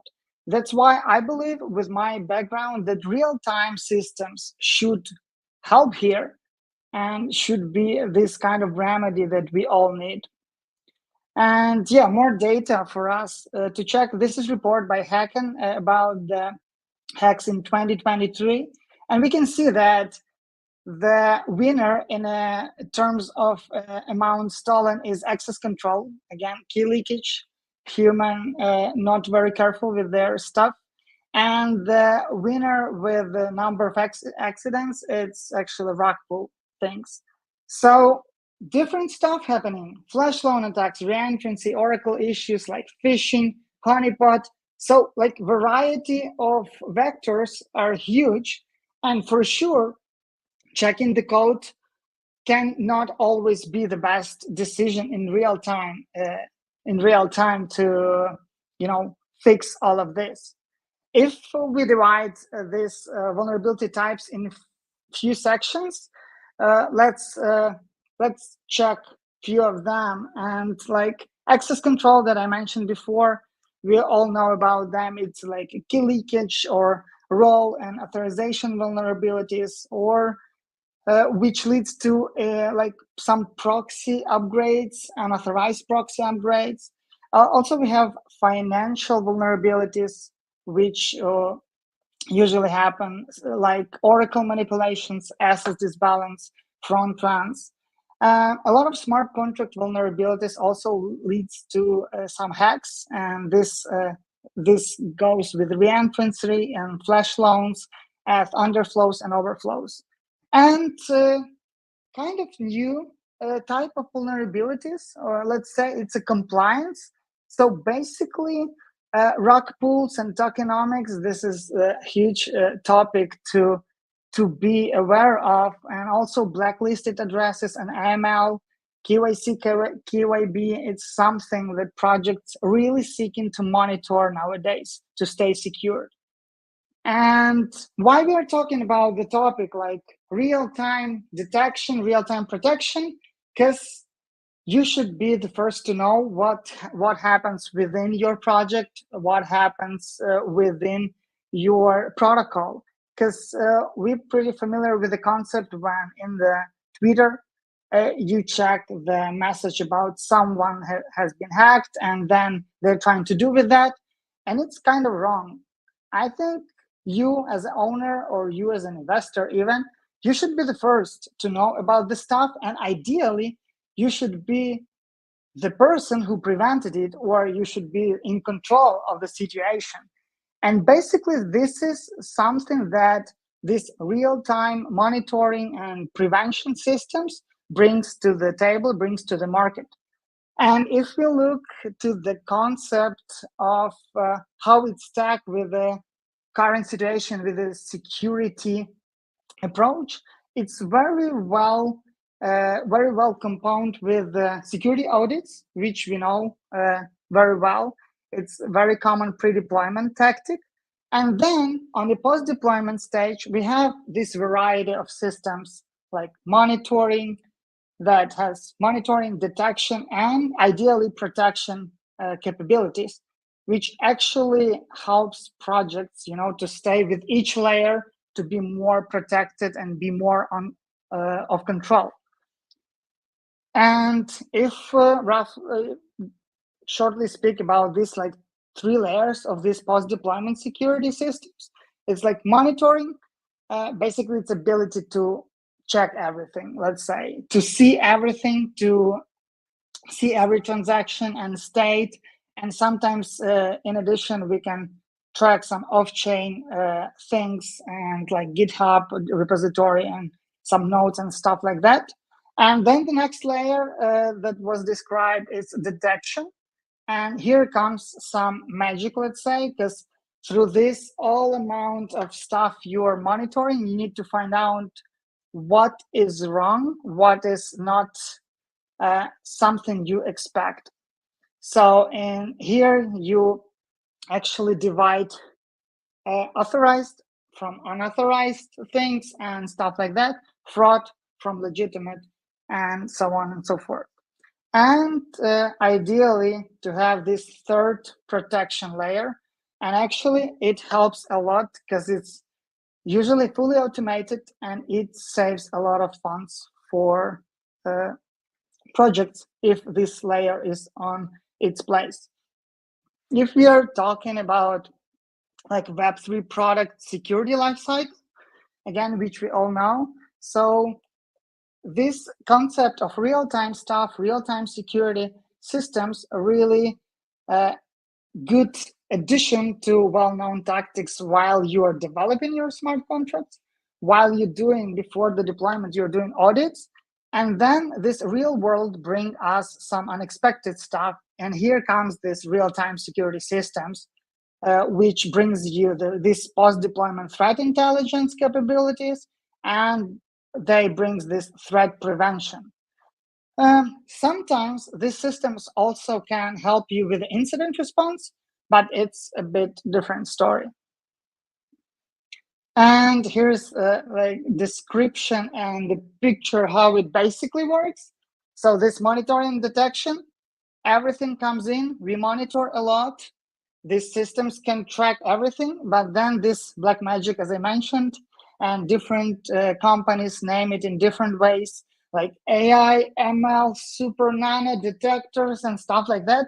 But basically, in the end, we have two outcomes. These systems, they trigger alerting, so your team or you can decide what to do. But the most efficient way is actually trigger the battle.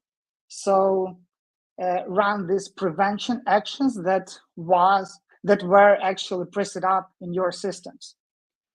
And protection is pretty simple. You can do it manually after this monitoring detection showed you something. You can do it manually. You have some procedure and you run it, or again, it can be automated, and then in the end, you just check the report that you successfully saved like a lot of funds and stuff. So basically, this is something our solution work with. We have all these three layers, like monitoring, detection, and protection. And I just want to talk a bit about use cases of this real-time monitoring and prevention systems that can be useful for the community.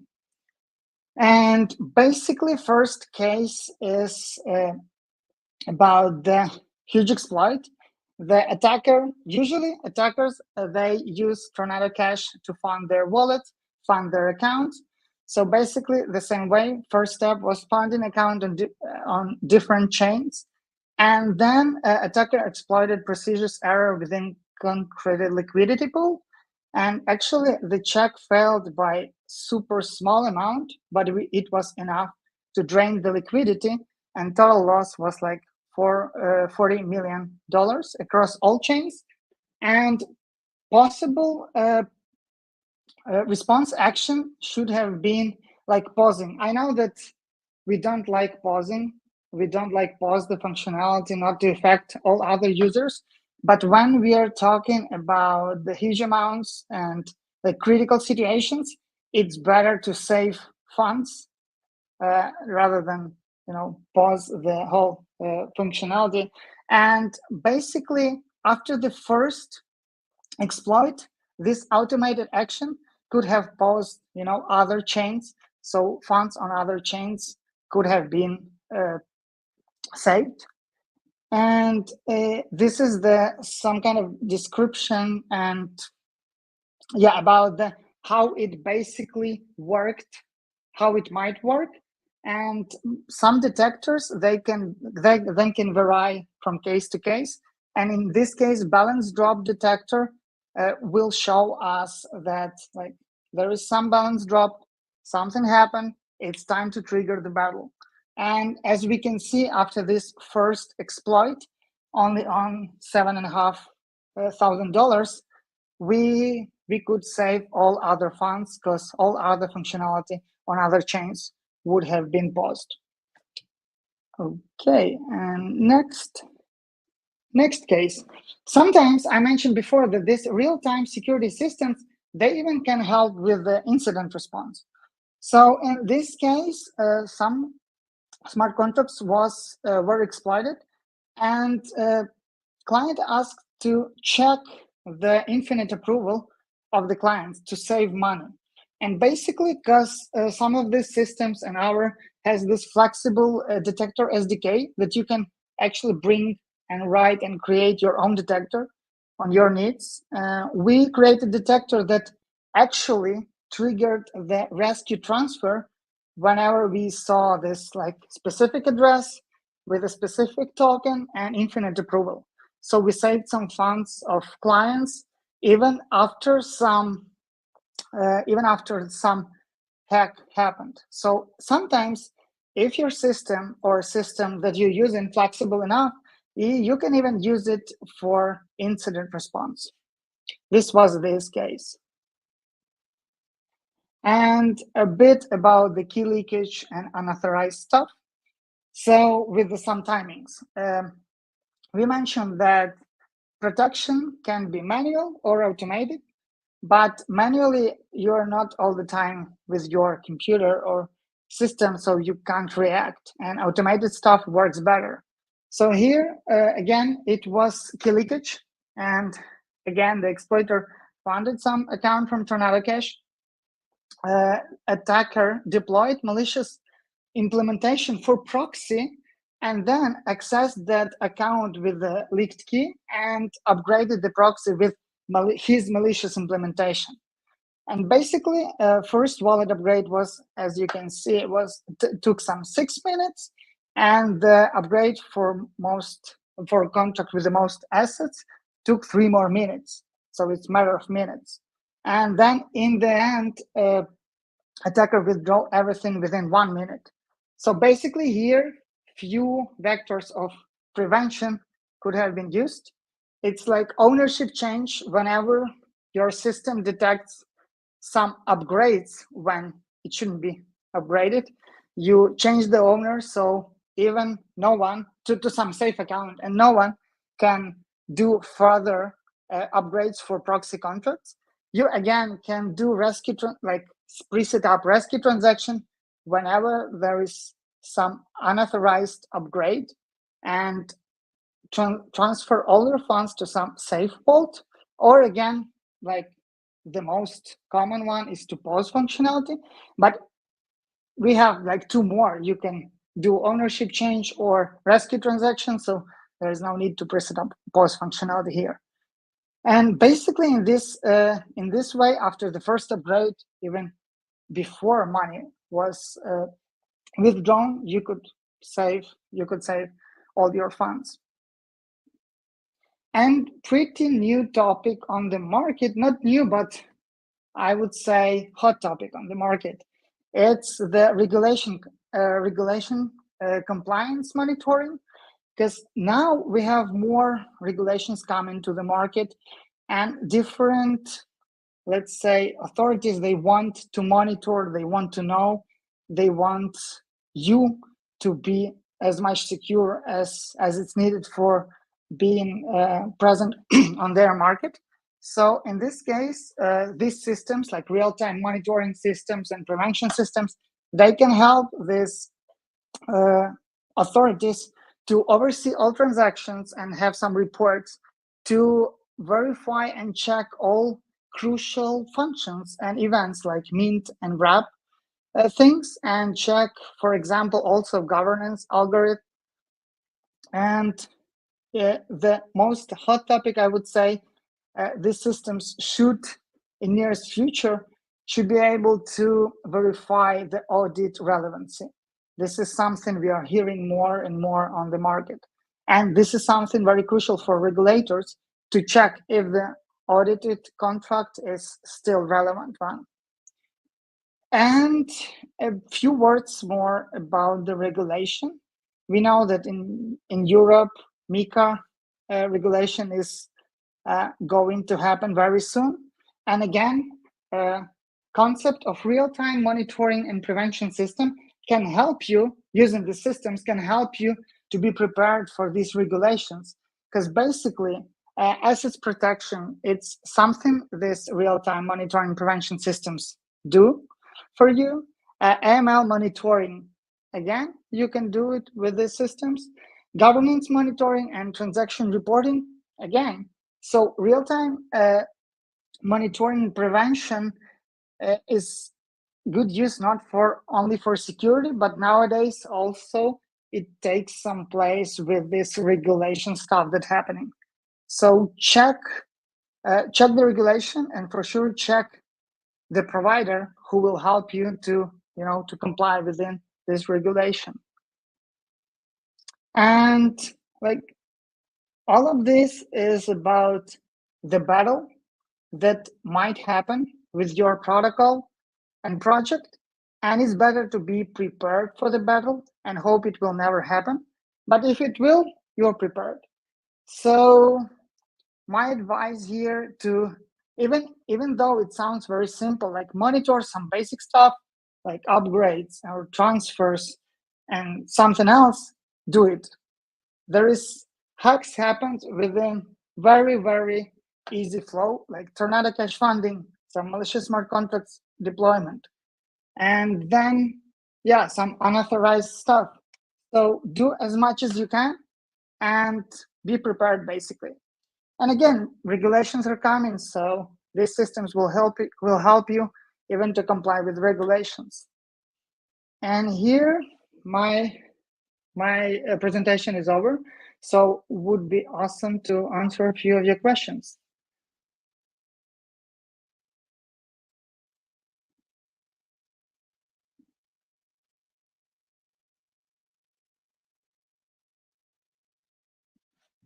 Sergey, are you here? I'm here. So, about questions. Who sets the regulations? The government? Oh, it's a very interesting topic. Basically, some let's say economical zones. We know that ADGM, it's Abu Dhabi Economical Zone, and they have this regulator ADGM, and they set the regulation. In Europe, it's not the government, but some institutions, they set the regulation. And this is something we found out that it's another use case for all this real-time monitoring and prevention system, not only not being hacked, but also to help projects to comply with regulations. So yeah, it's basically regulators, not government, usually. Okay, we have a question. What does it take to set up such a monitoring system? It depends on your provider, but basically talking about our system, which is Hacken Extractor, it's pretty simple. You just add your smart contract addresses, and then it's automatically turn on main detectors, our AI detectors. And then if you want some prevention, there is, again, no code integration, but there is the wallet, and you give some limited rights within your contract to this wallet, and this wallet can perform some actions, predefined actions. So basically no code changes needed, and it's pretty easy. That's why I mentioned do it. It's not so hard as you think. Yeah, again, it depends on provider, but usually it's pretty automated. Just add your address, and at least you will know what is happening. Okay, thank you.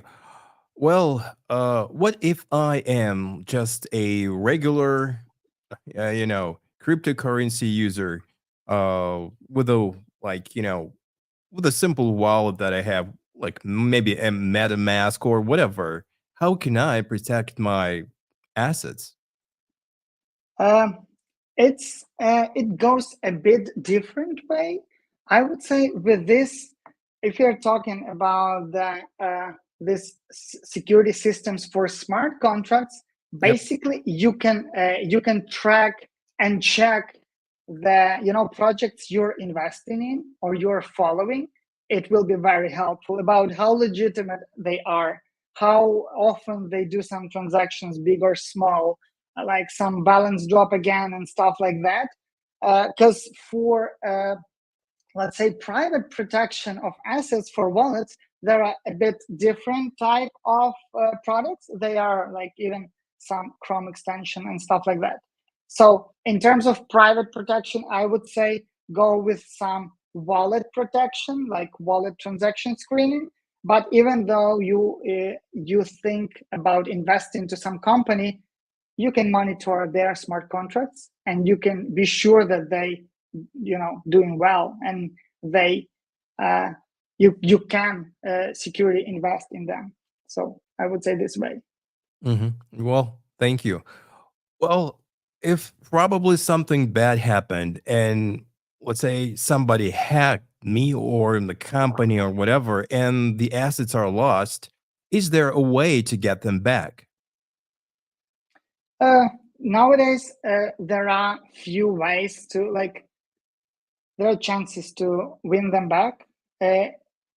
Let's say it doesn't take the part of this real-time security systems. If everything lost, you can't come back the transaction. But then working with the providers and working with some let's say exchanges, even you can report the address, and then as it happens, sometimes the attacker will bring you back some funds and negotiate with you to be unblocked because the attacker can't use the money. So basically, you blacklist this address everywhere, and no one wants these assets. So these assets are stuck, and then this kind of negotiation, like bring back me something, and I will unblock you and stuff like that. So this is the common way we see, and sometimes it's fun to watch and monitor these negotiations. Like, I'm your attacker, I will like give you this amount, not 100%, but 90%, like unblock me. And then they like, okay, and this kind of deal is happening. Well, that's an interesting experience, and You can check. Yeah, it's fun. Sometimes it's like really fun to check. well, and there's another question.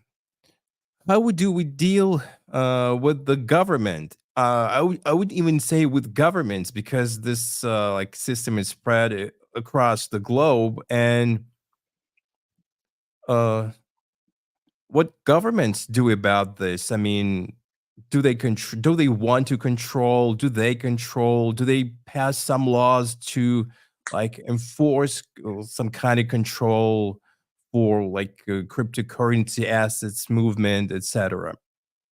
So it's more like market related question, but I like it because we are like we need to be on top of everything. And basically, yeah, when the government sees that they lose an opportunity to to have some money, to earn some money, for sure they're trying to regulate. And basically, it's not the government as government. Usually we have different authorities like SEC in United States, some and other authorities in EU. So they are doing this kind of regulation. And what I think now, that when you when you analyzing this regulation, you find pretty simple things like I mentioned AML monitoring, some proof that you have customer assets protected. And this is pretty simple stuff in terms of understanding within all of these regulations.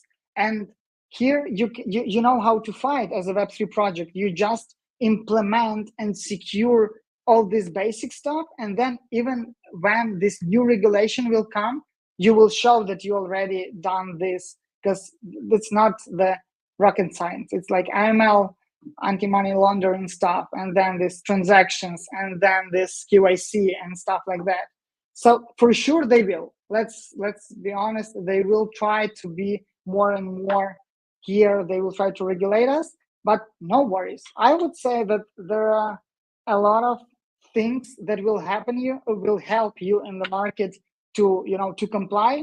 And again, from my speech today, you know that it's new use case for these real-time security systems. They can help you. You show that you have this kind of system onboarded. It's assets protected in this way. You show only them. You're not showing to the market. Protected this way, incident response this way. Like, we are checking all blacklist and like fraud addresses. We don't allow them. So you're pretty much ready. So yeah, it will happen, but I think we should not be afraid of.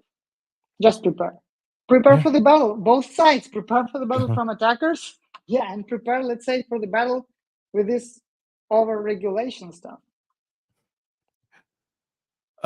Well, I thought when we talk about blockchain, we mean anonymity. So could we stay still anonymous? It's a good question. But it's the balance, because these regulations for sure will go more towards not anonymity, but security, let's say. So you can't, like, bad actors can't do bad stuff with the assets, but still it can be some ID with like anonymous ID, which checked within the whole systems, and it's clear. So it's like blockchain also about transparency. Like, you can track everything. So this is the balance about the anonymity and transparency. And here comes the stuff where will this ID be tailored to you as identity or not? So I think we will manage not to be tailored personally, but we should play safe game on chain and don't do transactions with not very, let's say, clean and clear accounts and wallets. Okay, Ivan, thank you for this insightful presentation and for asking questions. I mean, answering questions. Thank you for having me. Well, since we're pretty tight on the schedule, and I would like to thank you, Ivan, for such an enlightening talk. And I would like to thank our audience for joining our talk. If you still have any questions, please write them into the chat, and we will pass them to Ivan, and we'll hit back to you with answers. Thank you very much. And well, up next, we have a talk on recent techniques used in zero-knowledge, succinct, non-interactive arguments of knowledge, short for zk-SNARKs. So don't go anywhere. We'll be right back. Stay tuned. Bye-bye.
Hi, everyone, and welcome back to the next session of our Blockchain Community Day 2024 conference.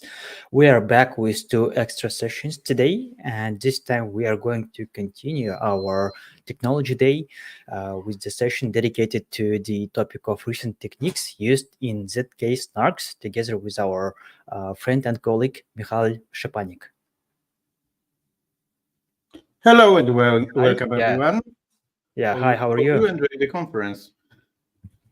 Yeah, thank you so much for joining, and thank you so much for applying such a great topic. I think it's a pretty hot topic nowadays. And I'd like to remind our audience that Michal is our regular guest. We've been conducting a couple of other sessions dedicated to smart contract obfuscation, dedicated to Web3 world for mobile developers back in 2023 and back in 2022. And please check out other sessions together with Michal Szczepanik. And this time we're going to continue the topic of zk-SNARKs. And without further ado, I'd like to ask to share your PDF file to the screen, and I hope we can now see it. And I'd like to remind our audience to leave your questions in the live chats where you're watching this video, and at the end we will go through the questions. I think the floor is now yours. Good luck to you, Michal. Thank you. So hello and welcome one more time. So as was mentioned, we will be talking about recent techniques used in zk-SNARKs. So let's start our discussion. Yeah, and maybe I will start with the introduction of myself. My name is Michal Szczepanik. I work as solution architect at EPAM. Also have PhD from Wrocław University of Science and Technology. I'm a big fan of AI. That's why I have 2 AI bots with avatars you can see here. One is with Danny Kruger effect. The second one is like my dog, so cannot be controlled. I'm also a big fan of the Lego, so that's why sometimes you see some stuff here.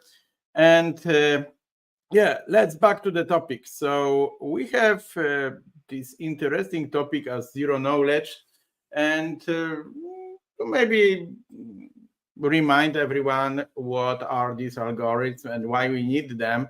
So zero knowledge proof is something which generally power the innovation right now in many cases, because we are not only talking about the blockchains, but cloud computing, machine learning, and many other fields. So the scenario which can quite easily show us the problem in real life is the fact that, okay, sometimes we go to the bar, and we are asked to prove our age. We need to show our ID card, and okay, instead of age, we present the whole birthday date, and at the same time, they can see our name, surname, and some other data which we don't like to share.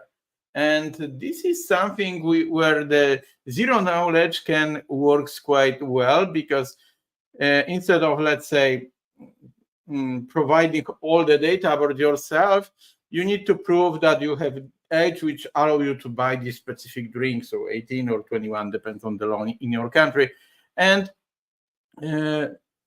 we have, let's say, two parties here: the prover, so the person who need to prove something, and the verifier, who need to verify if the data are true, and we can really buy the stuff. So having zero knowledge kind of proof, we theoretically should provide information. Okay, I can do this.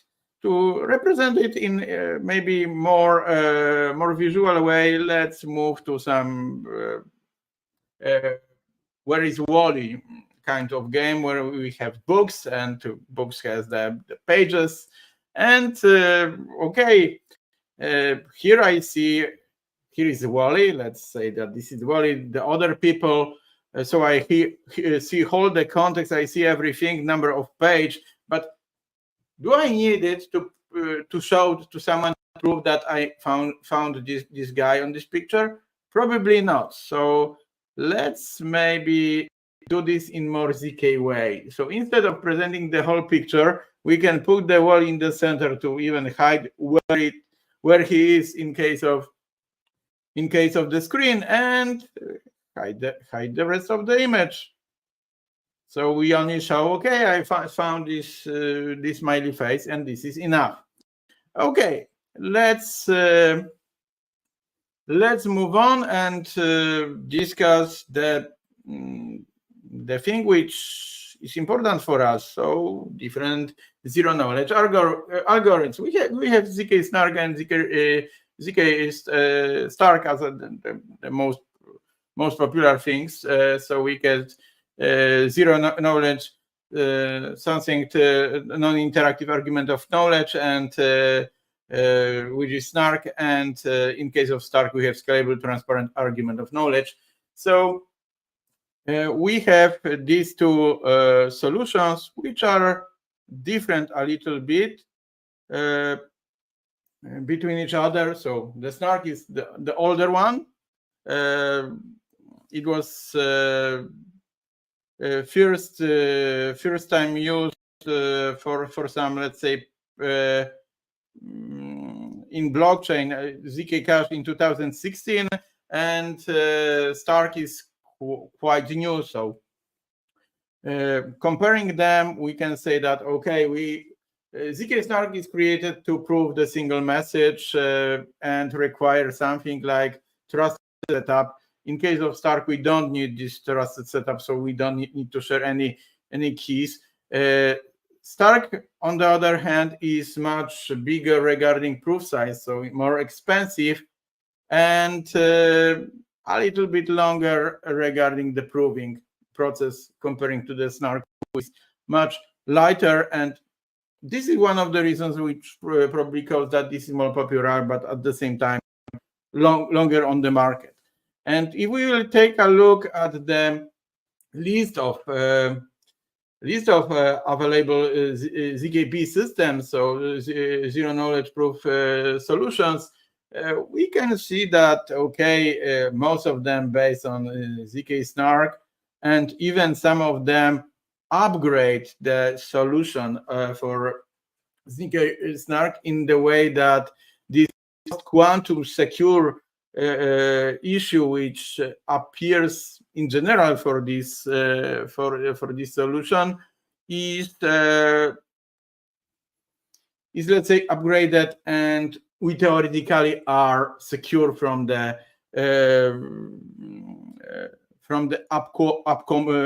upcoming quantum revolution. We are not sure what will affect us first, quantum computing or AI. So we will see. But yeah, back to the SNARK. It uses elliptic curve pairing, so something which you may know, you may not, but we will try to cover it somehow. It's small and quick from the verification perspective. So generally, this is the biggest achievement of this kind of solution, because we can really fast verify if everything is okay, and at the same time we can it not cost us that much. That way it's quite popular. Also, if we take a look at the comparison which we had previously, the popularity we can see of zk-SNARK we can see in Polygon, Aztec, zk-Link. From the STARK perspective, we have Starkware, which is quite interesting zk rollup solution and called StarkNet.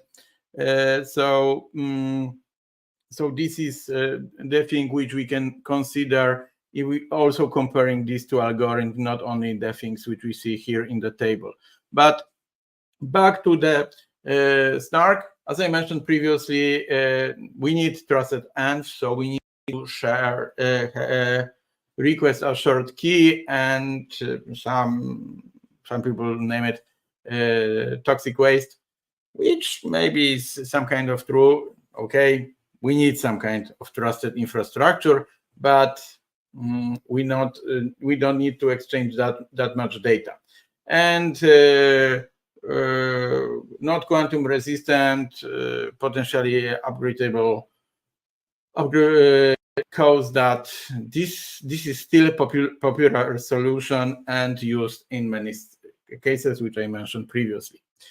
But okay, we have this solution. What next we need to think of is the way how we can prove the things, and here we also have additional algorithms which we can apply to make it easier to provide only these specific pieces of the data which we like, or generally not show the whole knowledge which we have, but only confirm that we have it. We have, for example, some kind of solution, or we have some kind of access, specific parameters, etc. Like, for example, our age is on the level which allow us to do some specific things, like we mentioned in the first example. So one of the options, and I think the one which starting to be more and more popular, not only in case of blockchains and zk knowledge, but in general, is the GKR protocol. So the name of protocol comes from the authors of the article which was published in 2008, but in totally different discipline. They were focusing on some decision trees and stuff like that. So many boring stuff. And at some point, let's say the readers of this article find something awesome, which is the practical use of it. And this GKR protocol was first used in 2015 to verify the the stuff, and it uses also some check protocol inside to process it. So the plus of this kind of protocol is the fact that this is really high efficient and secure method to verify complex computation without, let's say, compromising the privacy. So we don't need to, let's say, show everything. We only need to, let's say, be asked by the verifier about some elements of the solution to prove that, okay, we know it, and we know the right answer. To describe you this approach in a little bit more human-friendly form before we will jump to some interesting math stuff, we can start with this discussion about these two guys which we see on the screen. So on the left we have prover, on the right we have verifier, and here we have some magic puzzle box which we would like to solve. To solve these crazy puzzles, we need to click the buttons in specific ways.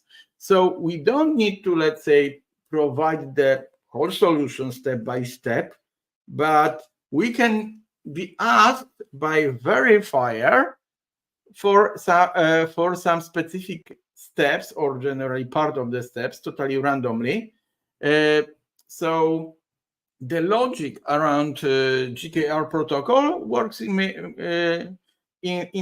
the way that, okay, the verifier asks me, show me how to press that button, and the prover, the button is totally randomly selected, and the prover do this action to prove that he knows exactly how to process with this specific step to solve the puzzles. Then the verifier choose another button and process this again and again and again. We reach some point that we go through all, let's say, levels of solving these puzzles, totally selecting totally randomly the step which is needed on this specific level to discover that, okay, he go from the bottom to the top to address everything in right way for selected elements in correct way, and this give us this proof that this prover know how to solve the puzzles without presenting the whole solution to the verifier. So we can still, let's say, hide most of the information at the same time, because this check is done totally randomly.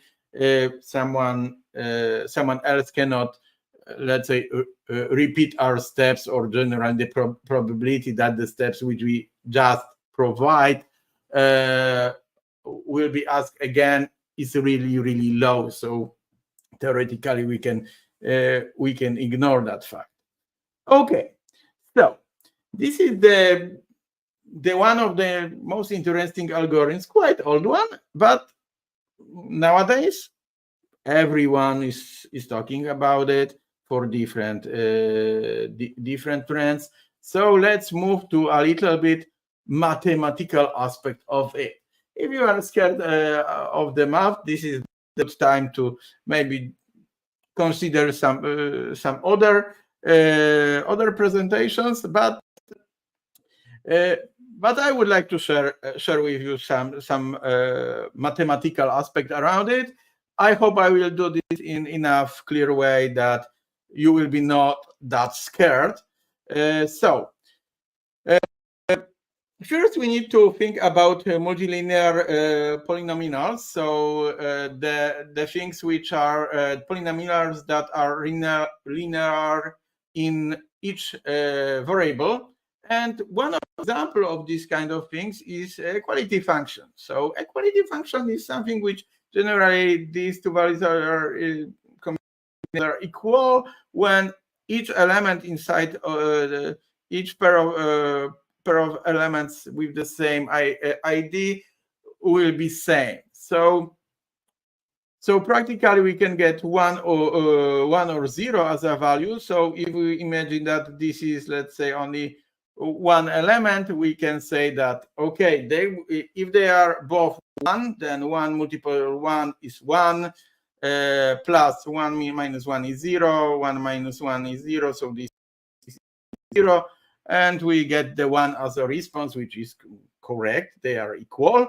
In case where they are both 0, this one is 0, here we have 1, here we have also 1, so 1 multiplied 1 is 1, so we still get the 1. But what happens if they are different?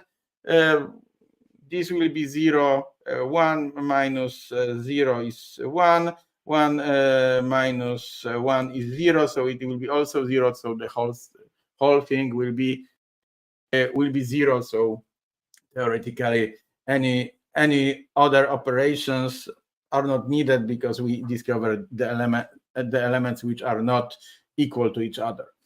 And we have, let's say, a little bit more complex aspects, so multilinear indicator function, which generally give us this possibility that we have chains of similar values on this linear function, and we generally do the analysis in a way that if these two are equal, we get 1. If this is not equal to x, we are getting 0. That's it. Quite easy thing regarding the basics of math, which we need later on. An equality function is used quite often is generally used in GKR. And another thing which we need to consider is sum check, which generally gives us this opportunity that prover has poly with small degree, a small I put here, 3 here, in each variable. Prover wants to prove to verifier that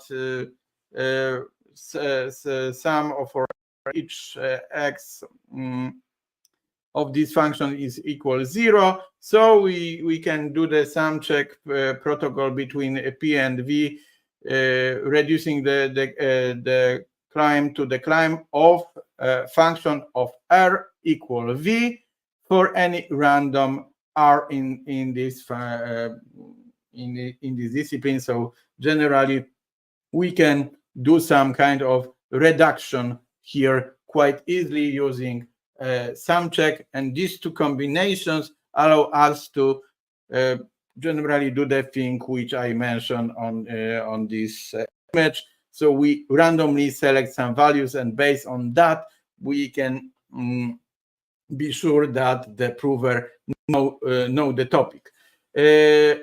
And quite important statement, which sometimes is mentioned as a bad thing, or generally considered, okay, we need to do some crazy mathematics here. No, a reduction doesn't require P to do any fast Fourier transformations or even commit to other polynomials. It's generally rather not true. Let's name it like that. We have some extremas, but we don't need to consider them. Regarding the application and how we can use it, so zero testing, P would like to prove to V that function of x is equal 0 for all of x. We choose some random beta, which is in this function, define the function of x, which is equal, which use in addition of equality function, and try to prove that that kind of function, which is practically much easier to do and implies the desired climb of f's, which give us this possibility. So generally we convert zero testing to some kind of sum check, and that's it. So we really simplify the problem. But what in the we have also something like polynomial commitment. So when prover sends some short commitment of h to multilinear polynomial age. The verifier choose some specific R and P send back the Z, which is equal of function of R, and together with some short proof like open F of and R that Z is correct, and this is enough. And as I expecting, you have a lot of math right now, so let's go a little bit crazy. Let's try to do the zero testing with multilinears function 1, 2, and 3, and having the verifier who has commitment of F1, F2, and F3. So we generally would like to prove something like that. And how to do this? We can do this quite easily using GKR. So practically GKR, considering the fact that committing to the polynomial is quite expensive, but we can use, I'm answering this question right now, some check for polynomials that we don't have commitment to. And yeah, we can, because we can do some magic trick with generally the idea of this algorithm. We do summing, reducing, and then random evaluation at the end to get another sum check over the different poly, and this gives us the possibilities to make the complex sum for really large polynomial to generally have the proof of really reduced number of values that we need to commit to. So generally we have this randomization to reduce the number of elements which we need to prove. And if we take the example from Justin Teller from one of his articles, if I'm not mistaken, from 2013, something like that, we have this kind of structure. So generally we try to prove this statement. So P wants to prove to V that correctness of this kind of statement. But how to do this? We can quite simpler define the multilinear function G, where G is G of 0 is something like that, G of 1 is something like that. So generally we are representing the statements on the inner layer here, and based on that we can claim that this is equal to U, which we defined previously, and having that statement, we can avoid to compute the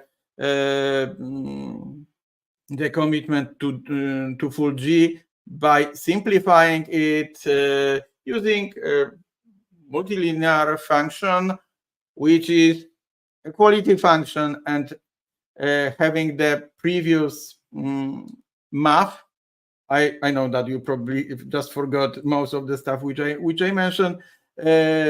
Expecting that is quite late. So shortly we can convert h of r to this kind of function, which is much easier to prove, and having in additional the thing that we can convert and define G of R as a sum over the F. We can define the equality function F functions and equality functions. Additionally, we can generally use the sum check to verify this kind of structure, which we know, and based on that,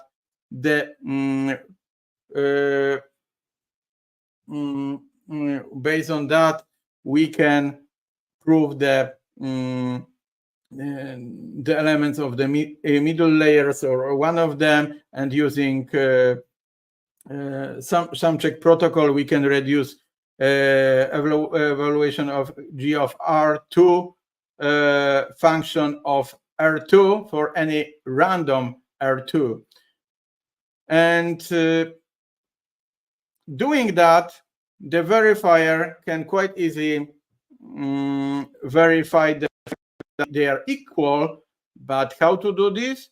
It has commitment function and can ask P to check if the function of R2 and 0 is the value of it, and function of R2 and 1 and the value of it, which prove the correctness of the knowledge which we have. Okay, we don't have a lot of the time, so really sum up. The GKR protocol generally gives us the inputs. Based on that, we have linear interactions where we do the random selection of the elements which we need to prove for each, let's say, layer of this kind of tree which defines the knowledge. Then we apply the sum check, which generally allow us to prove that we have the knowledge, and final verification is done when we process all the layers, and verifier perform the final check to on the reduced problems. The thing like that can be used, as I mentioned, in many scenarios, including the blockchains, the fact that, okay, I need to that I have something, and this is, for example, not in blockchain but stored somewhere else, or I need to prove that machine learning works correctly and has the correct knowledge without, let's say, reviewing or hold this model. The same, it can be used for cloud computing to solve some problems. So guys, that's all from my side. I know that we are almost run out of the time, but thank you very much if it was interesting for you, and back to the studio. Okay, yeah, thank you so much, Michal, for making this topic so interesting. I mean, the slides and the content was very good, and I really enjoyed. You mean the watching left it. part, because the math, I think most of the people okay. Still, I believe there will be some questions after we publish the recording, and I will let you know about. To share the Yeah, questions. feel free to reach out to Michal, and feel free to leave your comments or feedbacks in the comments where you're watching this video. And I think that's it for now, since we need to move on to the next session. Thank you so much, Michal, once again. We're always happy to see you on our stage. Thank you. Have a nice one. Okay, bye. And we are going forward with the next session. We'll be back in 15 seconds.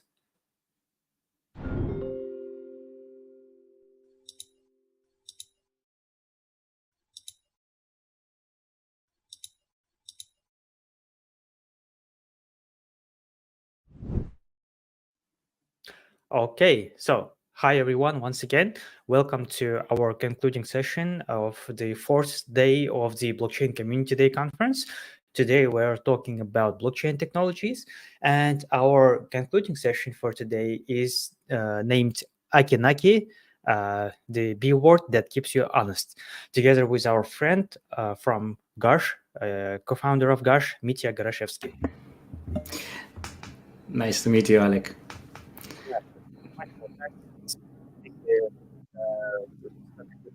Sorry, it disappeared, I think.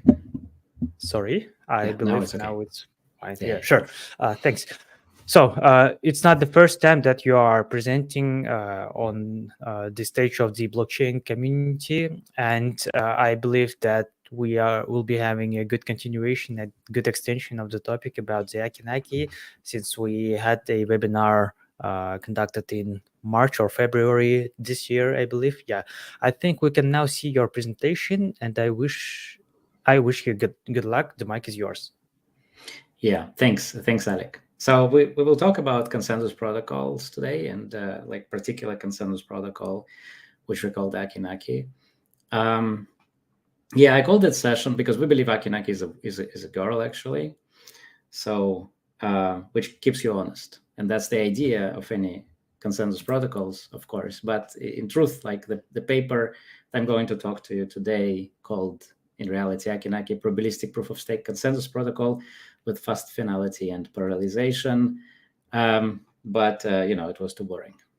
So the paper was presented on Applied Cryptography Network Security Conference 2024 and will be published in Springer lecture on computer science notes in July, I believe. So why did we do this? Well, we did do that because GOSH is like, as some of you may know, is a Git on chain protocol, and we run on like one of the existing chain architectures, blockchain architectures, and very quickly we found that no existing blockchain architecture can actually sustain the load that we need. If you think just pushing one Linux repository with like 50 million objects on chain, well, good luck, basically. So, and for that, like last 4 years, we were researching the new consensus protocol that might actually do this. So the motivation was like that we need to create a vastly scalable protocol, but also with the reduced finality time. And we thought in terms of parameters of the protocol, it should be less than 1 second, right? And still we had to, retain all the security guarantees of the consensus protocol. And we will talk a little bit about today what are these actually. Oops, sorry. So the short description. Now the protocol is extremely simple, actually, and it's a probabilistic protocol. And this is a probabilistic protocol because in deterministic protocols like PBFT, for example, there is a constraint on the message complexity, on the lower bound of message complexity, that you cannot theoretically cross, and it has been proven. So the only way to create a protocol that is kind of has a lower message complexity is to give up on determinism. But I would argue now that actually there is no real trade-off. Well, for once, even if you use like consensus protocol like PBFT, for example, you still use cryptography. And as we all know, cryptography is probabilistic, right? So here your determinism is just gone. So there are no, there are deterministic algorithms, consensus algorithms, but there are no practical consensus algorithms which are deterministic simply because for once you use the cryptography, right? So it's not real trade-off. It's just a question of what is the probability basically of attack? That's real question should be asked. There are no deterministic protocols in practice. So what's the probability? Okay, so let's discuss this. So the protocol works in this step. So you have a block producer, which is a guy who produces blocks. Produces blocks, sends it to the network. Then there are guys we call block keepers, which are just basically taking the blocks and sending back an attestation that they received the block. The attestation is their signature and a hash of a block. They don't check the block. They don't really verify the block. Then some of them, this block keeper, all of the block keepers, will take the block and run some function which will randomly select who are from them need to verify the block. And we call these verifiers Acki Nacki, in fact. So some of them will know just by running calculation locally. There is nothing agreed except for the block that they got. There's nothing that they agreed upon. There's no random function, like network random function. There's nothing that they know except for the block. They will take their own key, their own private key, and they will just divide the key in the hash of a block. And then on module 0, for example, and if they get the number ending in 0, they know they need to verify. They will verify the block, and if the block is correct, they will send ACK, acknowledgement message, to the network. And if it's not correct, they will send MAC. That's it. That's the whole protocol. So how we select the block producer? In fact, in this protocol, the block producer does not need to be random. It doesn't actually matter. The block producer, we're not changing that producer unless it is doing something wrong or does not produce blocks. In all other cases, from our perspective, it can be completely malicious. It can can be totally rigged. So there is some function that, just random sampling, which just based on the block, that the first block, which is 0 state, or the block that wants to split, like to have another block producer, because it's a multi-sharded network, multi-threaded network protocol. But we're not talking about that today, because that is already easy kind of implementation details. Let's talk about just the consensus algorithm itself, right? So, so we take the hash of this block, and we just random seed, and we just run a random sample function. And we know, okay, a block producer say, okay, I'm a block producer for this block. That's fine. So I'll do the block. That's all. The randomness here, again, doesn't need to be really random from this security standpoint. So this is the Acki Nacki. So, okay, I'll receive the block as a block keeper. I receive the block. Now I run this Acki Nacki selection algorithm, as I said. So I take the total number of nodes. Yeah, then there is a desired number of Acki Nacki per block, approximately. Again, it's like the average function. We will not know exactly how many Acki Nacki need to be or will be, right? But it doesn't matter, actually. So I take the current block, and I take my secret key. We'll talk about that in a second. So I have some secret key. Like everyone has a secret key. I just divide two numbers, and I know if I'm Acki Nacki or not. So this is like the algorithm of the random variable that denotes the number of block keepers. Right? Algorithm allow us to independently determine Acki Nacki for each block. And it allows us to control that of the average number of this Acki Nacki in the network. Right? So that kind of will determine how much, what is the probability of the attack we want to have. And we will see that we can actually change these numbers and tweak the parameters in the way we want, in the way the network wants. So what are the safeties, guarantees and assumptions, I would say, first maybe. In any consensus protocol, you have safety, a consistency assumption, and liveness. So the safety assumption says that no two honest block keepers accept different blocks of the same height. And no blocks with the incorrect transaction is going to be finalized. Right? So that's the safety and consistency. And in liveness, if an honest block producer receives a transaction, it will eventually be included in every honest ledger. All right, so if the block producer will produce the block, it will be included. There are some specific attacks, specific safety attacks to this particular protocol. Okay, that's already going a little bit to the details. For example, the block producer may create too many blocks attack, and this will create kind of a computing load on the network, under which the Acki Nacki will not have enough time to send the attestation, to send the Acki Nacki to the network. For that, we include minimum timeout. So the blocks cannot be produced too quickly. So even if the block producer malicious will create blocks every 10 milliseconds, there is still the parameter on the network. The block keepers will simply not send the attestation back to the network if the minimum timeout is not passed. So that will kind of slow down the acceptance of the blocks. Now, another one is the too complex execution. So the one block producer, again, malicious block producer, can create a block and include some kind of very, very long computation inside the transaction and send it out in a hope that Acki Nacki will just, basically stall and will not send the NAG because there is just too complex execution and they need more time. So for that, there is a max verification time. So if the Acki Nacki cannot verify the block in particular time, he'll just say too complex message, NAC with too complex message to the network. And this block will be verified. And then if found that indeed it is too complex, the block producer will be slashed.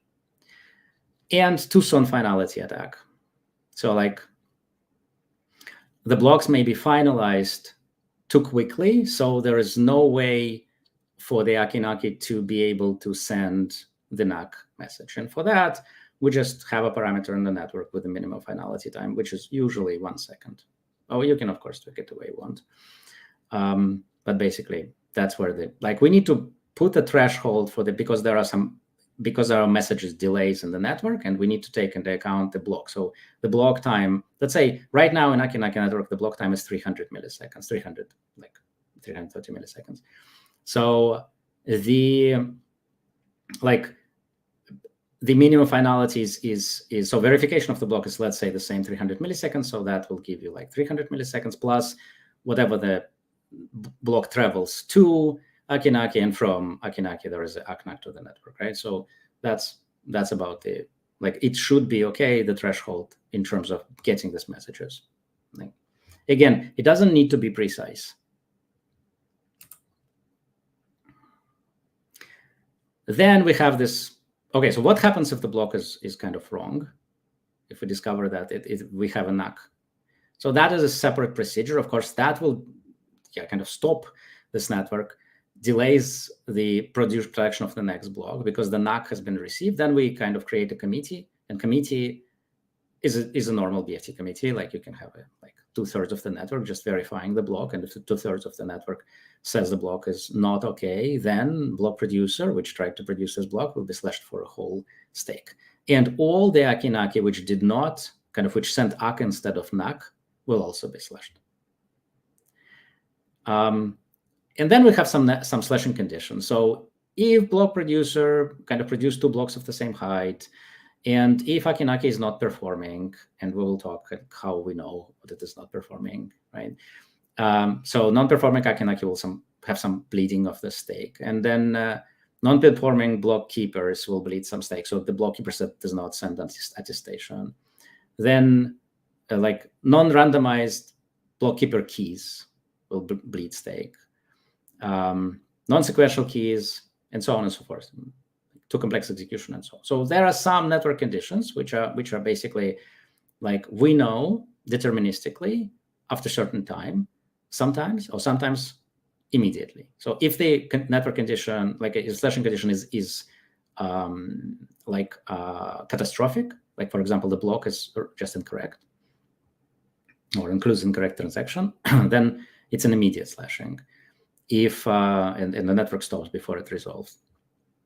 But if there is just non-performing something, less performing, which can happen non-maliciously, then it can wait.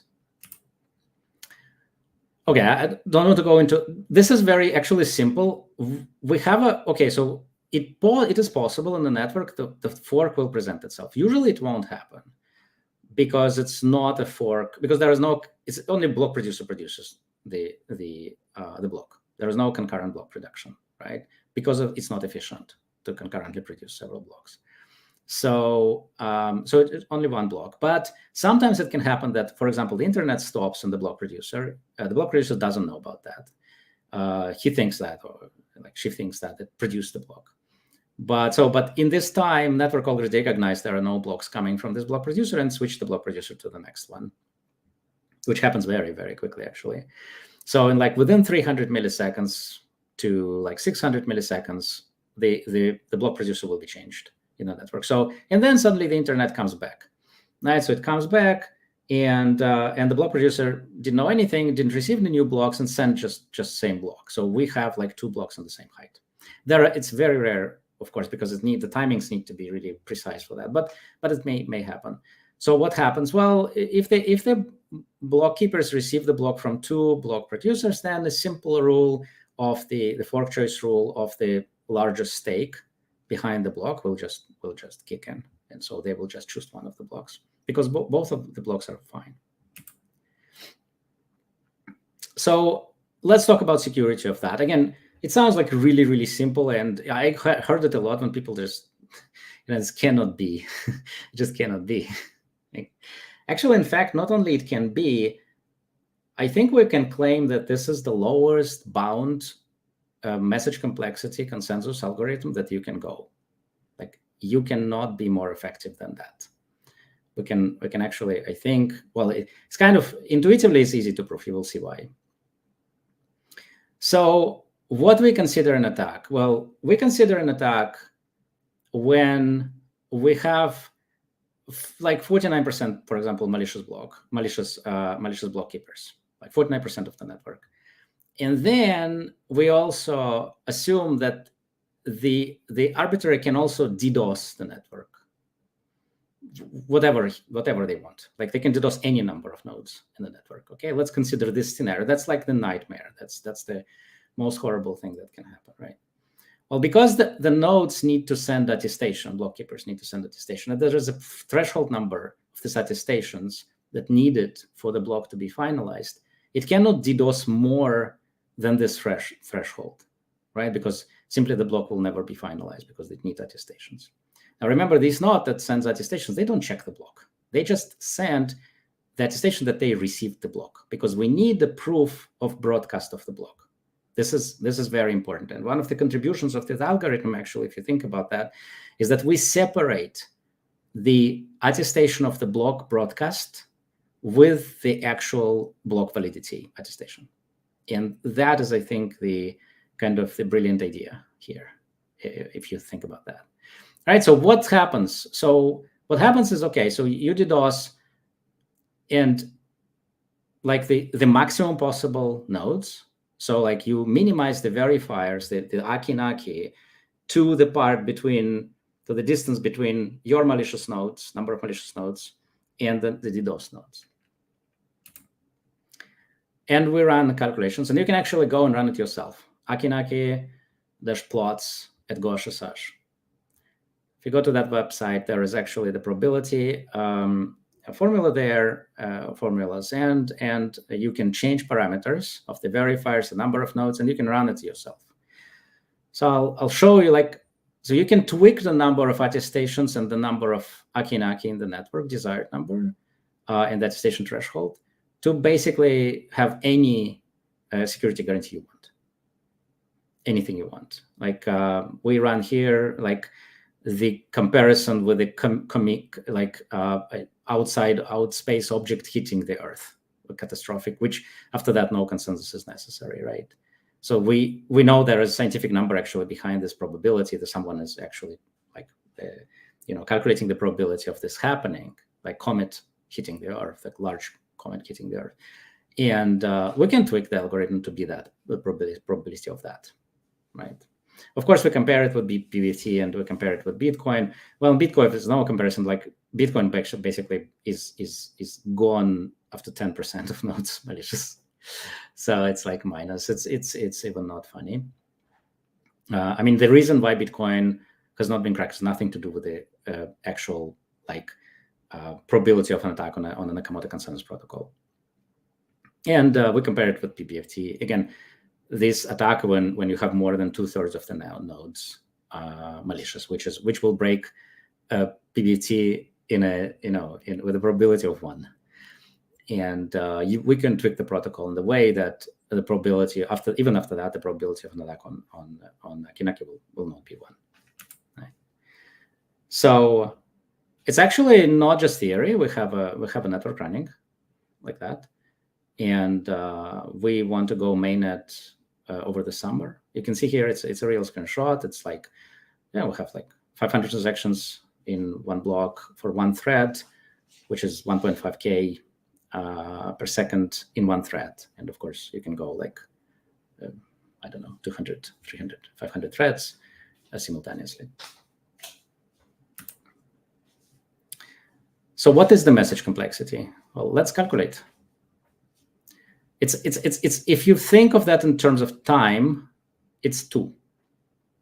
And that's, I think, why intuitively in interactive consensus protocols, you cannot go lower than that because of interactive.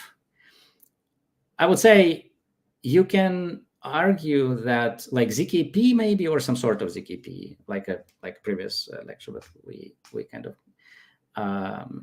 listened to, can have a non-interactive, like can replace some interaction, right? Because I have a block, I can kind of create a proof, right, that the block is correct and send it to you, so I don't need to wait until you return me that. But you will still have interactive properties that you need to have in the protocol. For example, the fork. What if I created 2 blocks like this? Right, okay, so the blocks are correct. What about 2 of them?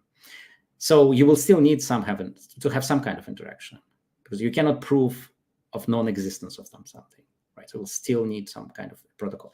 So it's still the Acki Nacki protocol, even with the ZKP or let's say any kind of proof system based, non-directive proof system based block producer, you will still need still the Acki Nacki would be the most efficient protocol even for that kind of implementation. So again, I send the block, then the block keeper send attestation, and at the same time, simultaneously, the Acki Nacki, like Acki Nacki doesn't wait. But the only time that it needs is at verifying the block. It sends the block. It sends the Acki Nacki to the network. Now, actually the block sends to all of the participants, so it's N, right? Attestation is only sent to block producer. It's not sent to all. So there is no quadratic message complexity here at all, because the block keeper does not need to send the attestation to all the network. It can send it back to the block producer, even if the block producer is malicious, right? Because the block producer will have to include these attestations in the next block. And that's how the block keepers get that they know that the attestation has been received. So, and then there is a verifier. So the verifier is subset of the nodes. So that's it. That's the message complexity. So to the conclusion, okay, so the finality that we achieve is under 1 second because of the two-step communication process. Now, the Acki Nacki is kind of adaptable network because you can change any of the parameters. You can change the thresholds of the attestation. You can change the number of average number of verifiers on the network. So you can kind of tweak. You can say, we even have the automatic function now that the network will just say what probability of an attack it wants, and the protocol itself will adjust the parameters to be of the lower finality possible. So like it will try to make the less verifiers and slash attestations possible. So again, because the protocol is this kind of simple in terms of the message complexity, you can actually run like any application like on a cloud. That's the idea basically. So the next step for us is mainnet launch and formal verification of the protocol implementation itself that we want to undertake. And by the end of the year, I think we will be more or less finished. And I think I'm on time. Oh, one more thing I wanted to add. So we forgot. So how do we prove that the Acki Nacki, like how do we prove later on that the Acki Nacki actually performs? Well, it's like simple commit reveal. So in the beginning, the Acki Nacki creates like many keys for many blocks forward, many key pairs, and it will commit public keys to the network. It's a little bit simplistic. It's actually more kind of there's more optimizations there, but in general, that's it. So it commits the public keys, and after that, if they want to receive the reward, they commit all the private keys, and so we can easily verify that they had to verify particular block in the past. Right? So simple. And then if they didn't, we just slash them. But because no one know who, when, and what blocks need to verify, the probability of attack stays, and it's discrete. That's it from me. Thank you. Okay, yes, thank you so much, Mitya, for delivering your presentation. Let me quickly check if we have questions in the chats. Just a second, please. I think there are no questions for now, but still, if there will be some, I will let you know after we publish this video as a recording. We will also link the previous episodes with you in the description. And at this very moment, I'd like to say thank you to you for coming, and we are always happy to see you as a speaker and as a friend and as a partner. And I hope everyone enjoyed. Thank you so much for coming. That was our 4th day of the Blockchain Community Day conference, and tomorrow we will be back at the same time with blockchain community questions. Thank you so much once again, Mitya. I hope Thank you, Alec. everyone went well. Bye bye. Cheers.